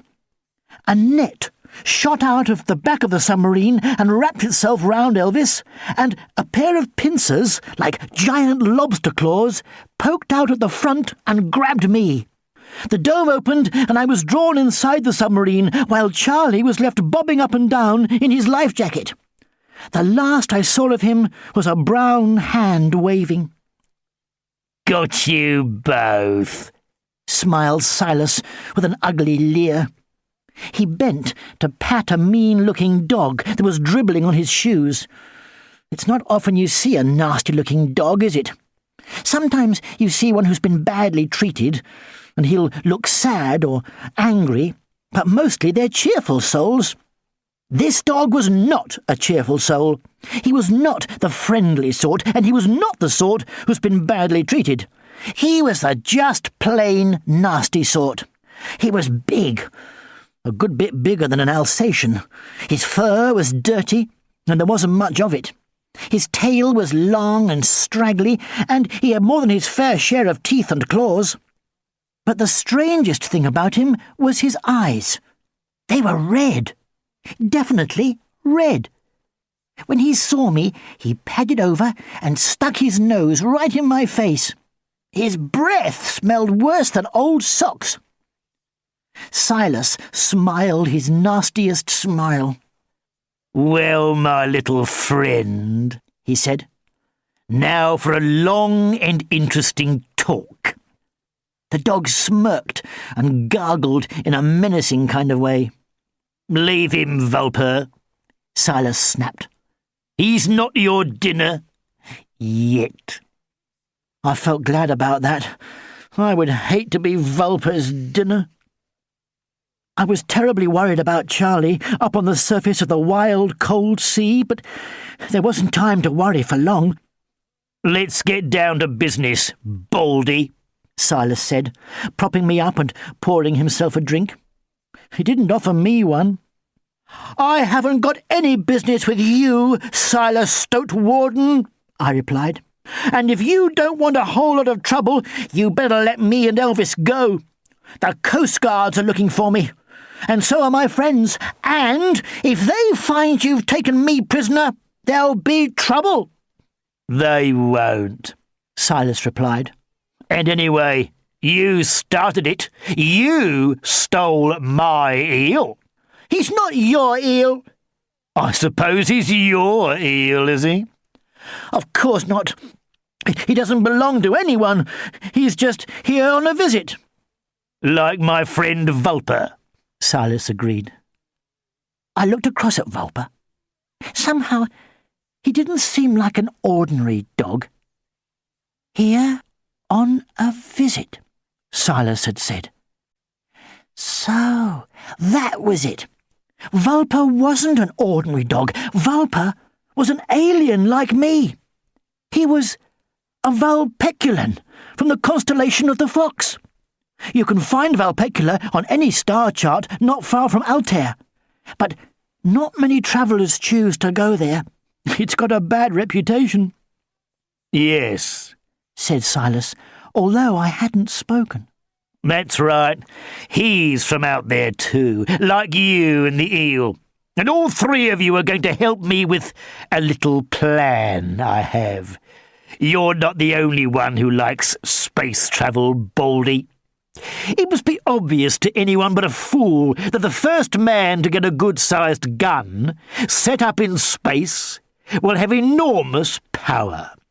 Well, I intend to get out there and make history. Once my plan has worked, I shall be able to take whatever I want, and plenty of it. Nobody will be able to stop me. I'm going to be the most powerful person in the world, and you are going to help me." "No way, Jose," I said, trying to sound nonchalant. "What makes you think I'd want to help you?" "Oh, I think you will," he smiled. "I think you'll find that Vulper here can be very persuasive." Vulper showed me 2 rows of horrible yellow teeth and drooled. "What's he promised you, Vulper?" I asked. "He won't keep his promises, you know. People like him never do." "Vulper be Emperor of Valpecula. Great big important Emperor Vulper, His Highness. Everybody do what I say. Vulper be very important dog. Eat lots of bones." "Don't be daft," I said. "Even a dump like Valpecula wouldn't have a scruffy mutt like you for Emperor." "Will do." "Won't," Silas said. "Silas is a liar. How did you get here anyway?" I asked. Vulper didn't answer. He was sulking. "I sent for him," Silas told me proudly. "I've been in communication with Valpecula for some time. Vulper here was one of my more successful ideas." "I don't know much about dogs," I said, "but I wouldn't call him a success. I'd call him a disaster." Vulper crossed his eyes, put his ears back, and gargled a bit in the back of his throat. Chapter 11. Loch Ness. I can't remember much about the journey that followed. It passed in a haze of Vulper's bad breath and Silas's gloating threats as he tried to make me tell where Softy was. He was determined to sink her with his big bazooka. It's a good thing I didn't know, otherwise I might have given in and told him. After what seemed like ages, we surfaced at a wild, deserted part of the coast, all rocks and heather and stunted, windswept rowan trees. Parked at the end of a bumpy track, looking as out of place as a goldfish in clover, stood a large, articulated lorry with a powerful-looking winch on the back. Silas had hired it in Fort William and arranged for it to be waiting here for him. The back was empty, except for a canoe and some diving gear. Silas winched Elvis into the back of the lorry, coil by coil. Elvis didn't bat an eyelid. He was deep asleep. Once he was all curled up in the back of the lorry, Silas pushed me in on top of him and slammed the door. We bumped off down the track, with me slipping and sliding between Elvis's mighty coils. It was pitch dark inside the lorry, and I felt scared and hungry. All I'd had to eat was one of Vulper's dog biscuits and a few sips of water out of Vulper's dog bowl, and the journey seemed to take forever. Each time we went uphill or downhill, I heard the growl of the lorry's gears and the hiss of its brakes. When at last it stopped and Silas got me out, we were in a lonely place with woods at our backs and a big expanse of cold, dark water in front of us. "Welcome to Loch Ness," smirked Silas Stoatwarden. Getting a confused and sleepy Elvis out of the back of the lorry and into the water, still entangled in his net, wasn't easy. 2 children picking flowers by the canal side heard a slither, looked up and saw a kilometre of leopard skin-coloured eel all tangled up in a net the size of a football pitch. They dropped their flowers and screamed. Their mother came running to see what was wrong, but by the time she got to them, Elvis had disappeared below the surface of the loch, and all that could be seen was Silas standing by his lorry with a smile on his face. The children told their mother what they'd seen, and they got a good telling off for fibbing. Why is it called a good telling off? There's nothing good about getting told off, is there? It's horrible. Especially when you haven't done what you're being told off for. Even when you have, there's nothing good about it. As soon as there was nobody about, Silas hauled the canoe and the gear out of the lorry. He bundled first me and then Vulper into our diving gear. He didn't care a bit about twisting my arms to get them in the sleeves or bending my fingers back when he was pulling my arms through. He didn't care about the fasteners scratching my face when he pulled the mask thing on over my head. He was just as rough and thoughtless getting Vulper into his suit, too.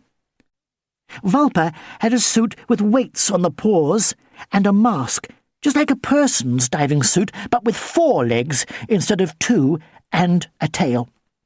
The masks had little intercoms inside, so we could talk to one another underwater.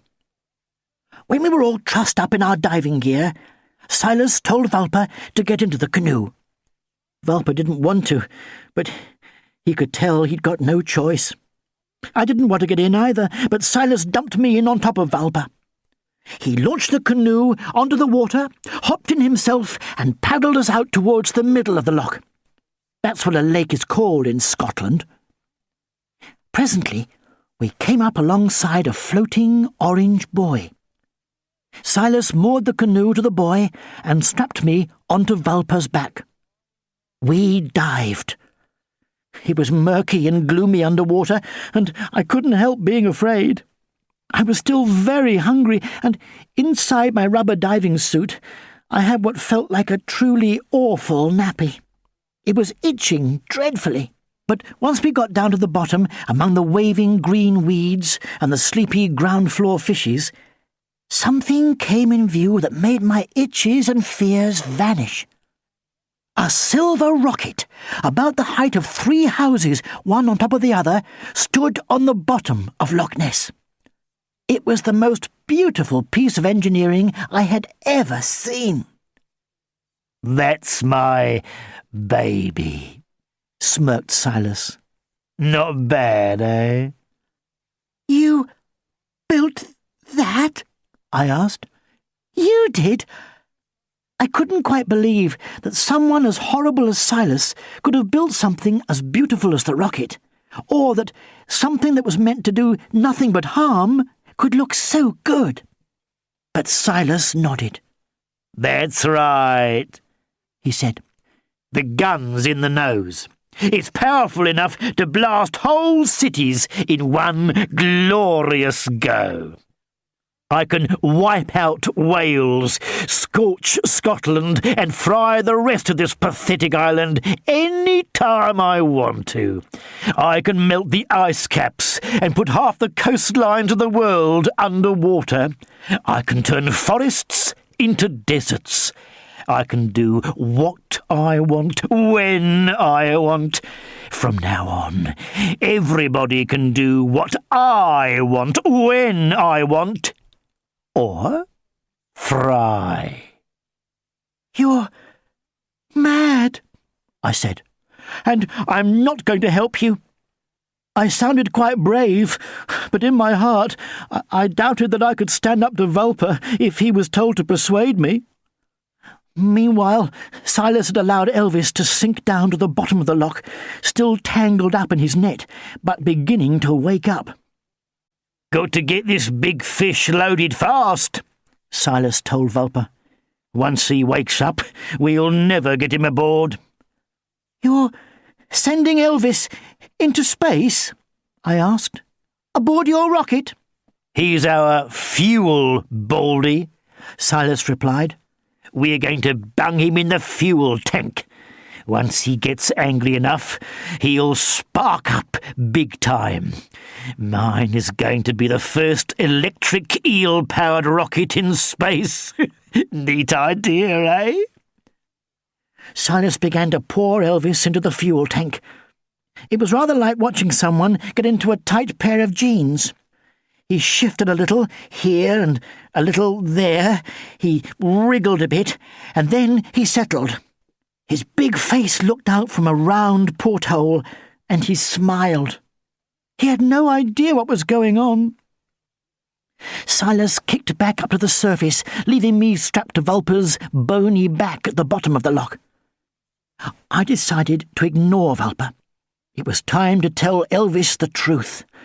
I couldn't let him blast off into space believing what I'd told him about his true love being up on Epsilon Indi. It would be too cruel. I knew I had to tell him that his true love didn't exist, that he was just a set of numbers in the memory of a computer, and not a real live eel with a heart full of love. But I wasn't sure how to begin. Elvis squirmed uncomfortably in the fuel tank. He was waking up. Am I going to Epsilon Indi? He asked, hopefully. Well, no, I said. Why not? He asked. I sighed. You've been asleep a long while, Elvis. You were captured by Silas Stoatwarden and drugged. He's loaded you onto his rocket, and now he's waiting for you to blast off with a barrage of megashocks. He's mad, Elvis. He's got a huge gun in the nose of the rocket. He wants to rule the world. You must try very hard not to spark up. Okay? Elvis nodded. What I had to tell you isn't going to be easy for you to understand. It isn't going to be easy for me to explain, but I've got to try. Before I start, I want you to promise me something. Promise you what? Promise not to lose your temper, I said. However cross you feel, you must try to control yourself and not start making electricity. Otherwise, you'll blast off into space, and Silas Stoatwarden will have won. He'll rule the world. Do you promise? Elvis nodded.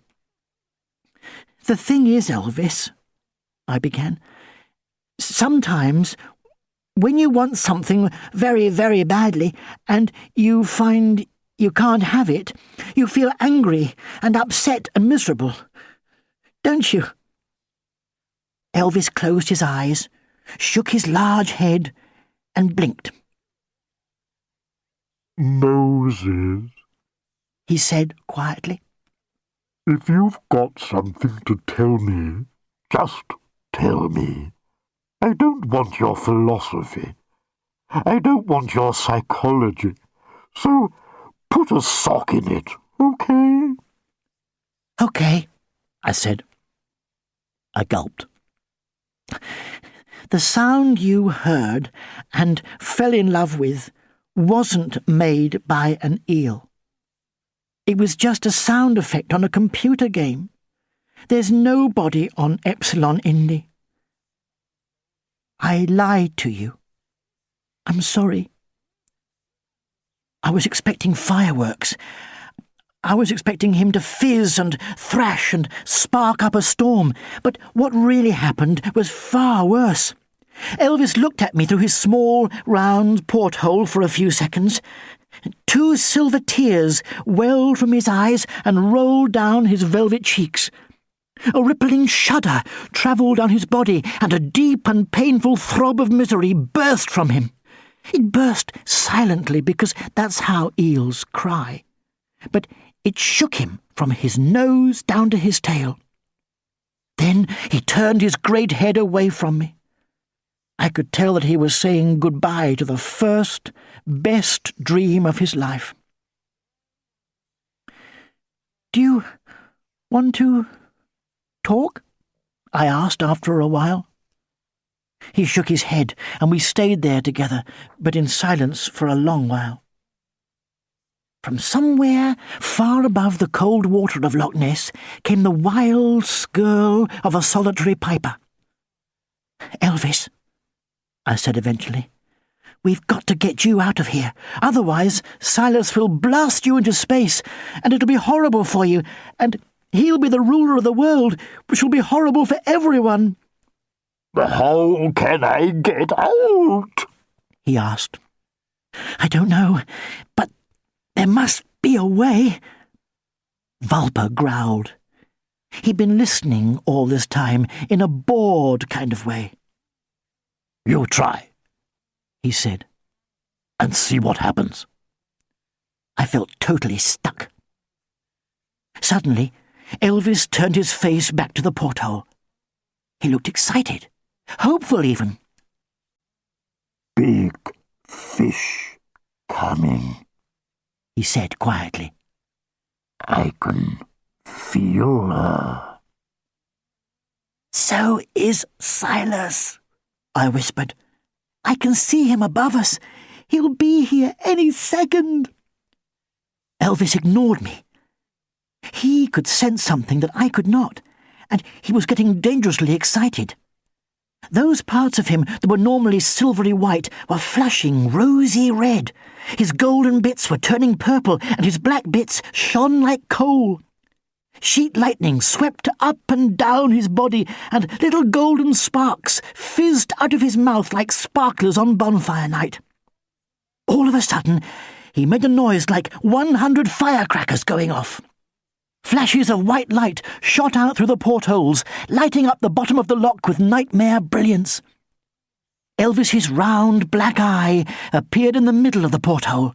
His whole face was glowing scarlet, and the rocket was beginning to sway. "No, Elvis, no!" I cried. I turned and looked behind me. What Elvis had sensed, what had excited him so, was now just visible, looming through the darkness of the water. It was a huge, shadowy creature, something like a cross between a giant green lizard and a JCB. She had a long, lithe tail and a low-slung, knobbly body. Her legs were all elbows and claws, like crocodile legs, and her neck looked like a long green flume. Her head was small and neat and smooth-looking, with a long lizard-like nose, no chin, and golden eyes fringed with luscious eyelashes. Her skin was green and bumpy, like a gherkin. At the same time as the creature began to emerge from the murky depths, Silas Stoatwarden appeared, plummeting towards us. He didn't see the creature at first. His eyes were glued to his precious rocket. He was in agony in case Elvis decided to blast off before he was ready. As Silas's flippers touched the bottom of the lock, the mighty creature stepped forward so that we could see her properly. She flicked her tongue out and licked up a clump of waterweed as though it was a bunch of carrots. When she swallowed, I could see the weed going all the way down her flume. So could Silas Stoatwarden. He was staring up in horror at the huge green face that hung above him. Slowly, so as not to arouse the creature's suspicions, Silas swung his harpoon gun around until it pointed straight at her. Beneath me, Vulper trembled with anticipation. Silas took a deep breath and squeezed the trigger. His harpoon hit the creature right in the middle of her chest. It bounced off. She glanced down, looped her flume in Silas's direction, and stared at him with round gold eyes the size of rowing boats. Silas stared back, numb with surprise, still clutching his harpoon gun. Vulper sat down abruptly on the bottom of the lock. I found that my feet were touching the ground. I struggled free of my harness and scrambled off his back. For several long seconds, Silas and the creature stood nose to nose. Then she slowly opened her jaws. The last of the weed fell out unchewed as she picked Silas up and held him dangling delicately from between her big square teeth. She shook him gently, as a mother cat will shake a kitten, and flung him over her shoulder. He disappeared into the deep, dark water of Loch Ness. Chapter 12. Safe Home. I didn't bother looking to see where Stoatface landed, or even if he landed. I didn't give Vulper a second thought. I was watching Elvis and the creature. Love at first sight does happen.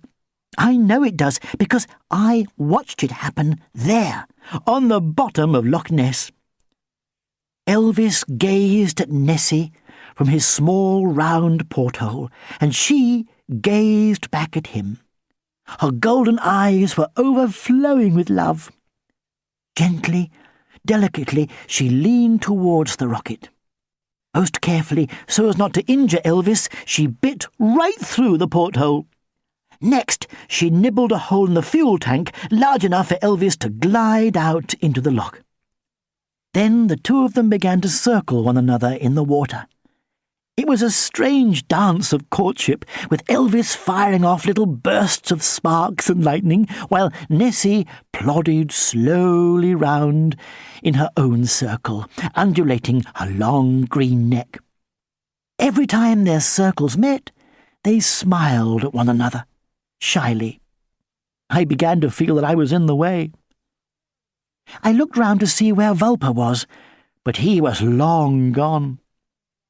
"See you later, alligator," I told Elvis.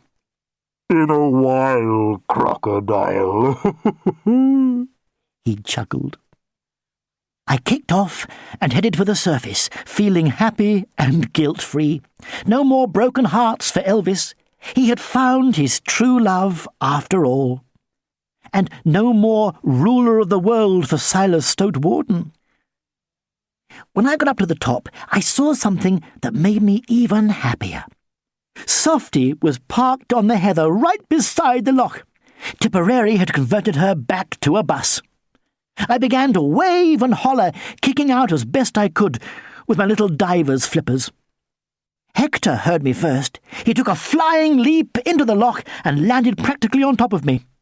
"Moses," he barked joyfully. "Moses, you safe, you safe, you safe."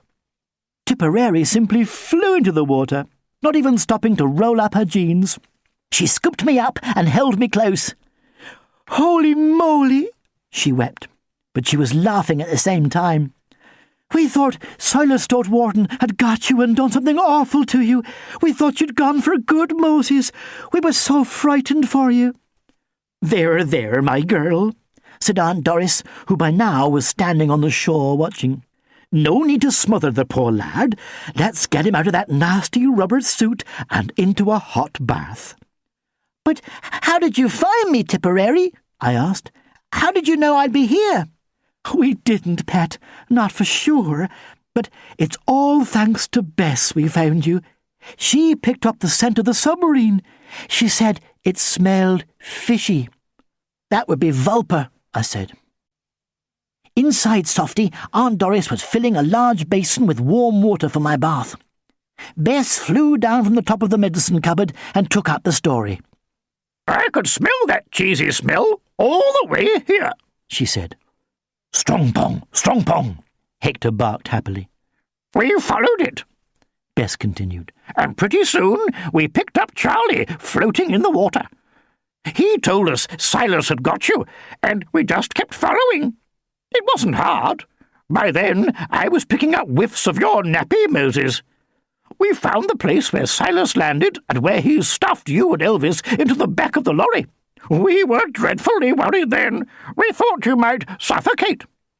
"It took me a while to convert Softy back into a bus," Tipperary explained. "We were so afraid that your trail would go cold, but Bess never lost it." All the chickens looked very proud when Tipperary said this. They crowded round Bess and made important clucking noises. Bess ruffled her feathers and flew back up to perch on top of the medicine cupboard. Meanwhile, Tipperary peeled off my clothes. When she got to my nappy, she gasped. So did Aunt Doris. Everybody did, in fact. "Well, you look at that dreadful nappy rash," Aunt Doris exclaimed. "That man ought to be run in. He ought to be charged with downright cruelty to babies. I don't know what ought to happen to a man like that, but it ought to be something nasty." Tipperary lowered me slowly into the basin of lovely warm water while Aunt Doris began to heat up milk for my bottle. It was only then that I remembered how ravenous I was. I began to cry. I couldn't help it, even though I was enjoying the warm, soothing water on my poor sore nappy rash. I didn't stop until I was wrapped in a big soft towel and cuddled onto Tipperary's lap, with the teat of the bottle clamped between my lips. I sucked until the bottle was empty and cried for more. Tipperary gave me a whole big rusk to chew. "Actually," I said when I'd finished, "I think something nasty has happened to Stoatface already." That cheered everybody up. They felt even more cheerful when I told them about Elvis and Nessie falling in love and about Nessie throwing Silas over her shoulder like a punctured welly. "I've never seen anyone look as scared as Silas did when Nessie picked him up and dangled him from her teeth," I said. "I'm certain he thought that she was going to eat him. I thought so too. She's got teeth the size of tombstones. But she just shook him about a bit and chucked him over her shoulder. She didn't even look round to see where he landed. She went straight back to gazing into Elvis's eyes. I saw Silas go head over heels through the water. He hit the bottom and bounced a few meters, and then I lost him. It's dark down there." Charlie Cool was wildly excited about Elvis and Nessie. Do you think they'd give me an interview? He asked. For News Round? What a scoop! Nessie meets Elvis. It's better than Blind Date. "I think they'll want to be private for a while," I said. "Maybe you could ask them later." Aunt Doris lifted me gently off Tipperary's lap. She asked Bess if any of the hens could spare an egg. As soon as one of the hens obliged, Aunt Doris cracked the egg and separated the yolk from the egg white. She whisked up the egg white with a fork and coated my bottom with it. "Best thing in the world for nappy rash," she told me. Then she put on my first clean nappy for days, snuggled me into a cosy baby grow, and passed me back to Tipperary. I was home. Home for now, anyway. My other home's a long way off. Chapter 13. Hector fight! Hector bite! Charlie Cool cooked up a feast that night. There were toasted breadcrumbs for the hens, herrings for Hector, he loves herrings, bean burgers and chips for Aunt Doris, Tipperary and Charlie, and mashed rusks with custard for me. Hector and I had dandelion and burdock to drink. It goes up Hector's nose and makes him sneeze all over me, but he likes it anyway. Aunt Doris and Tipperary and Charlie had a bottle of wine. After supper, Aunt Doris snoozed with her knitting in her lap. I leaned back against Hector's smooth, shiny stomach and began to doze. Tipperary and Charlie played Scrabble for a while. Charlie wrote, "I love you," on the board. I could see the reflection in the window. "Do you?" asked Tipperary. Yes, yes, yes, Charlie hollered, making Aunt Doris wake up and drop a whole row of stitches. I've told you twice already. Have you? Asked Tipperary. I don't remember hearing you. You fell asleep both times before I got to the best bit. Sorry, Charlie.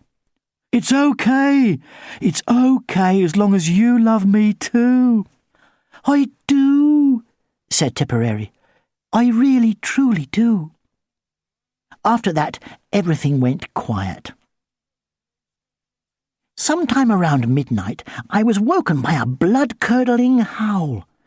Hector leapt out of his basket, sending me tumbling, and stood with his fur bristling over his shoulders and his lips drawn back over his teeth, staring out of the window. There was no moon that night. You couldn't see a thing. What was that? Tipperary asked in a trembling whisper. It sounded like a werewolf, Charlie. Couldn't be a werewolf, Angel Pie, Charlie answered. They don't exist. Would you have said a giant electric eel from outer space existed, Charlie? Tipperary asked. Definitely not. Well then, she's got her point, Aunt Doris said.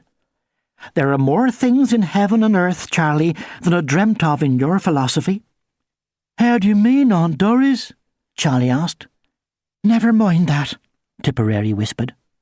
What I want to know is who or what made that horrible noise. I know who made it, I said, sitting up in Hector's dog basket. Vulper made it. Hector bounced up and down on all four paws, growling, Hector fight, Hector bite, Hector fight, Hector bite, in his fiercest, most ear-splitting growl. Before we could stop him, he'd pushed up the door latch with his nose and jumped outside. The howl came again, closer this time. It was lonely and lost and savage all at the same time, and it made our hair stand on end. Charlie tried to get Hector to come back inside Softy where he'd be safe, but Hector wouldn't listen. Tipperary switched on Softy's headlights, and there, caught in the beam, we saw a beastly sight. It was Vulper. His red eyes shone with an evil glint, and green foam poured from between his triple rows of teeth. Stinker, he growled. Stinker yourself, Hector growled back. Stupid earth dog, Vulper gargled. Got no tail. Have, Hector said, wagging his little stump. Hector got sharp teeth too. Hector fight, Hector bite. Vulper stood still with a sneering look on his face. He was twice Hector's size, and you could see he expected Hector to back off. But that's because he didn't know Hector. Hector isn't a backing-off sort of dog. He flew at Vulper and sank his teeth in deep. Vulper was bigger and heavier than Hector, but Hector was fast on his feet, and he had the advantage of surprise. As long as he held on to Vulper's neck, he knew that Vulper couldn't twist his head round far enough to bite him. Vulper could kick and scratch, and he did both, but Hector hung on. They scuffled round and round one another, kicking up the heather. Vulper fell, and Hector fell with him. They rolled right into the water, but Hector still did not let go. Vulper got back onto his feet, dragging Hector up with him. His angry red eyes had a worried look. Hector hung on, snarling. Finally, Vulper began to make "Okay, I give in" signals. At first, Hector didn't trust him. He thought it was a trick to get him to let go, so Vulper could get his teeth into his throat. But soon it became clear to all of us that Vulper had had enough. Hector shook him like a rat and let go. Vulper scuttled out of the glare of the headlights into the moonless night. We gave Hector 3 big cheers and a round of applause. We felt pretty proud of him. Not many dogs would take on a Vulpeculan and win. Tipperary made him a medal for bravery, and he wore it to bed in his dog basket. The fight had tired him out. He fell asleep at once and slept without so much as a twitch or a snuffle till morning. We never did find out what became of Vulper, but Tipperary told me, once I was back home, that strange tales began to circulate around Loch Ness. Stories of werewolves howling in the hills. Some folks said there was a new monster in the loch, a giant leopard skin-coloured eel. But not many people believed that. Even so, those who lived close by the loch began to keep their cats indoors at night. They locked up carefully and sat beside their fires. Nessie and Elvis were left pretty much in peace. A few TV stations sent reporters to search for the new monster, but all they got was pictures of the loch. As for Silas Stoatwarden, my guess is that he escaped somehow. I think he's still out there, waiting to cause more trouble. The morning after Hector's battle was a sunny one. Lights sparkled off the loch and shone on Softy's windows. Charlie and Aunt Doris packed up while Tipperary cleaned the spark plugs. Then we were off again, searching for somewhere private for my pickup. Tipperary knew just the spot. She drove us north to a mountain called Ben Hope. We parked softy and walked a long way up the mountain, leaving the other walkers and climbers far behind us. Tipperary and Charlie took turns to carry me. Aunt Doris carried the picnic. Hector ran on ahead mostly. He was still wearing his medal, and it glinted in the sunlight. At last, Tipperary said we had climbed high enough. She put me down in the heather and gave me my computer. I felt excited and sad at the same time. Excited to be going home, and sad to be leaving my friends. But I knew Dad would be checking his machine for messages, waiting to hear from me. I switched on my computer. I typed, "Eel sorted. Come and get me." which means, "Eel sorted. Come and get me." I pressed the interplanetary key and sent the message on its way across the galaxy. Tipperary blew her nose, and Charlie put his arm round her. Hector licked Aunt Doris on the face. Aunt Doris doesn't much like that, but she knows that Hector means well. She wiped her face with her hanky and unwrapped the picnic. There was celery and salad and rice and peas and potato salad and biscuits and crisps and fruitcake and trifle with custard and cream on top. It was lovely. I got custard all over my face, and Hector got cream behind his ears. By and by, the sun began to sink towards the heather, turning the summit of Ben Hope soot-black above us. Just as the sun went down, waves of colour filled the horizon. A far-off thrum made my heart beat faster. Then a familiar silver pod sank down out of the starry sky. It landed gently on the heather. The top opened, and my father's voice floated out. "Well done, son," he said. "Well done."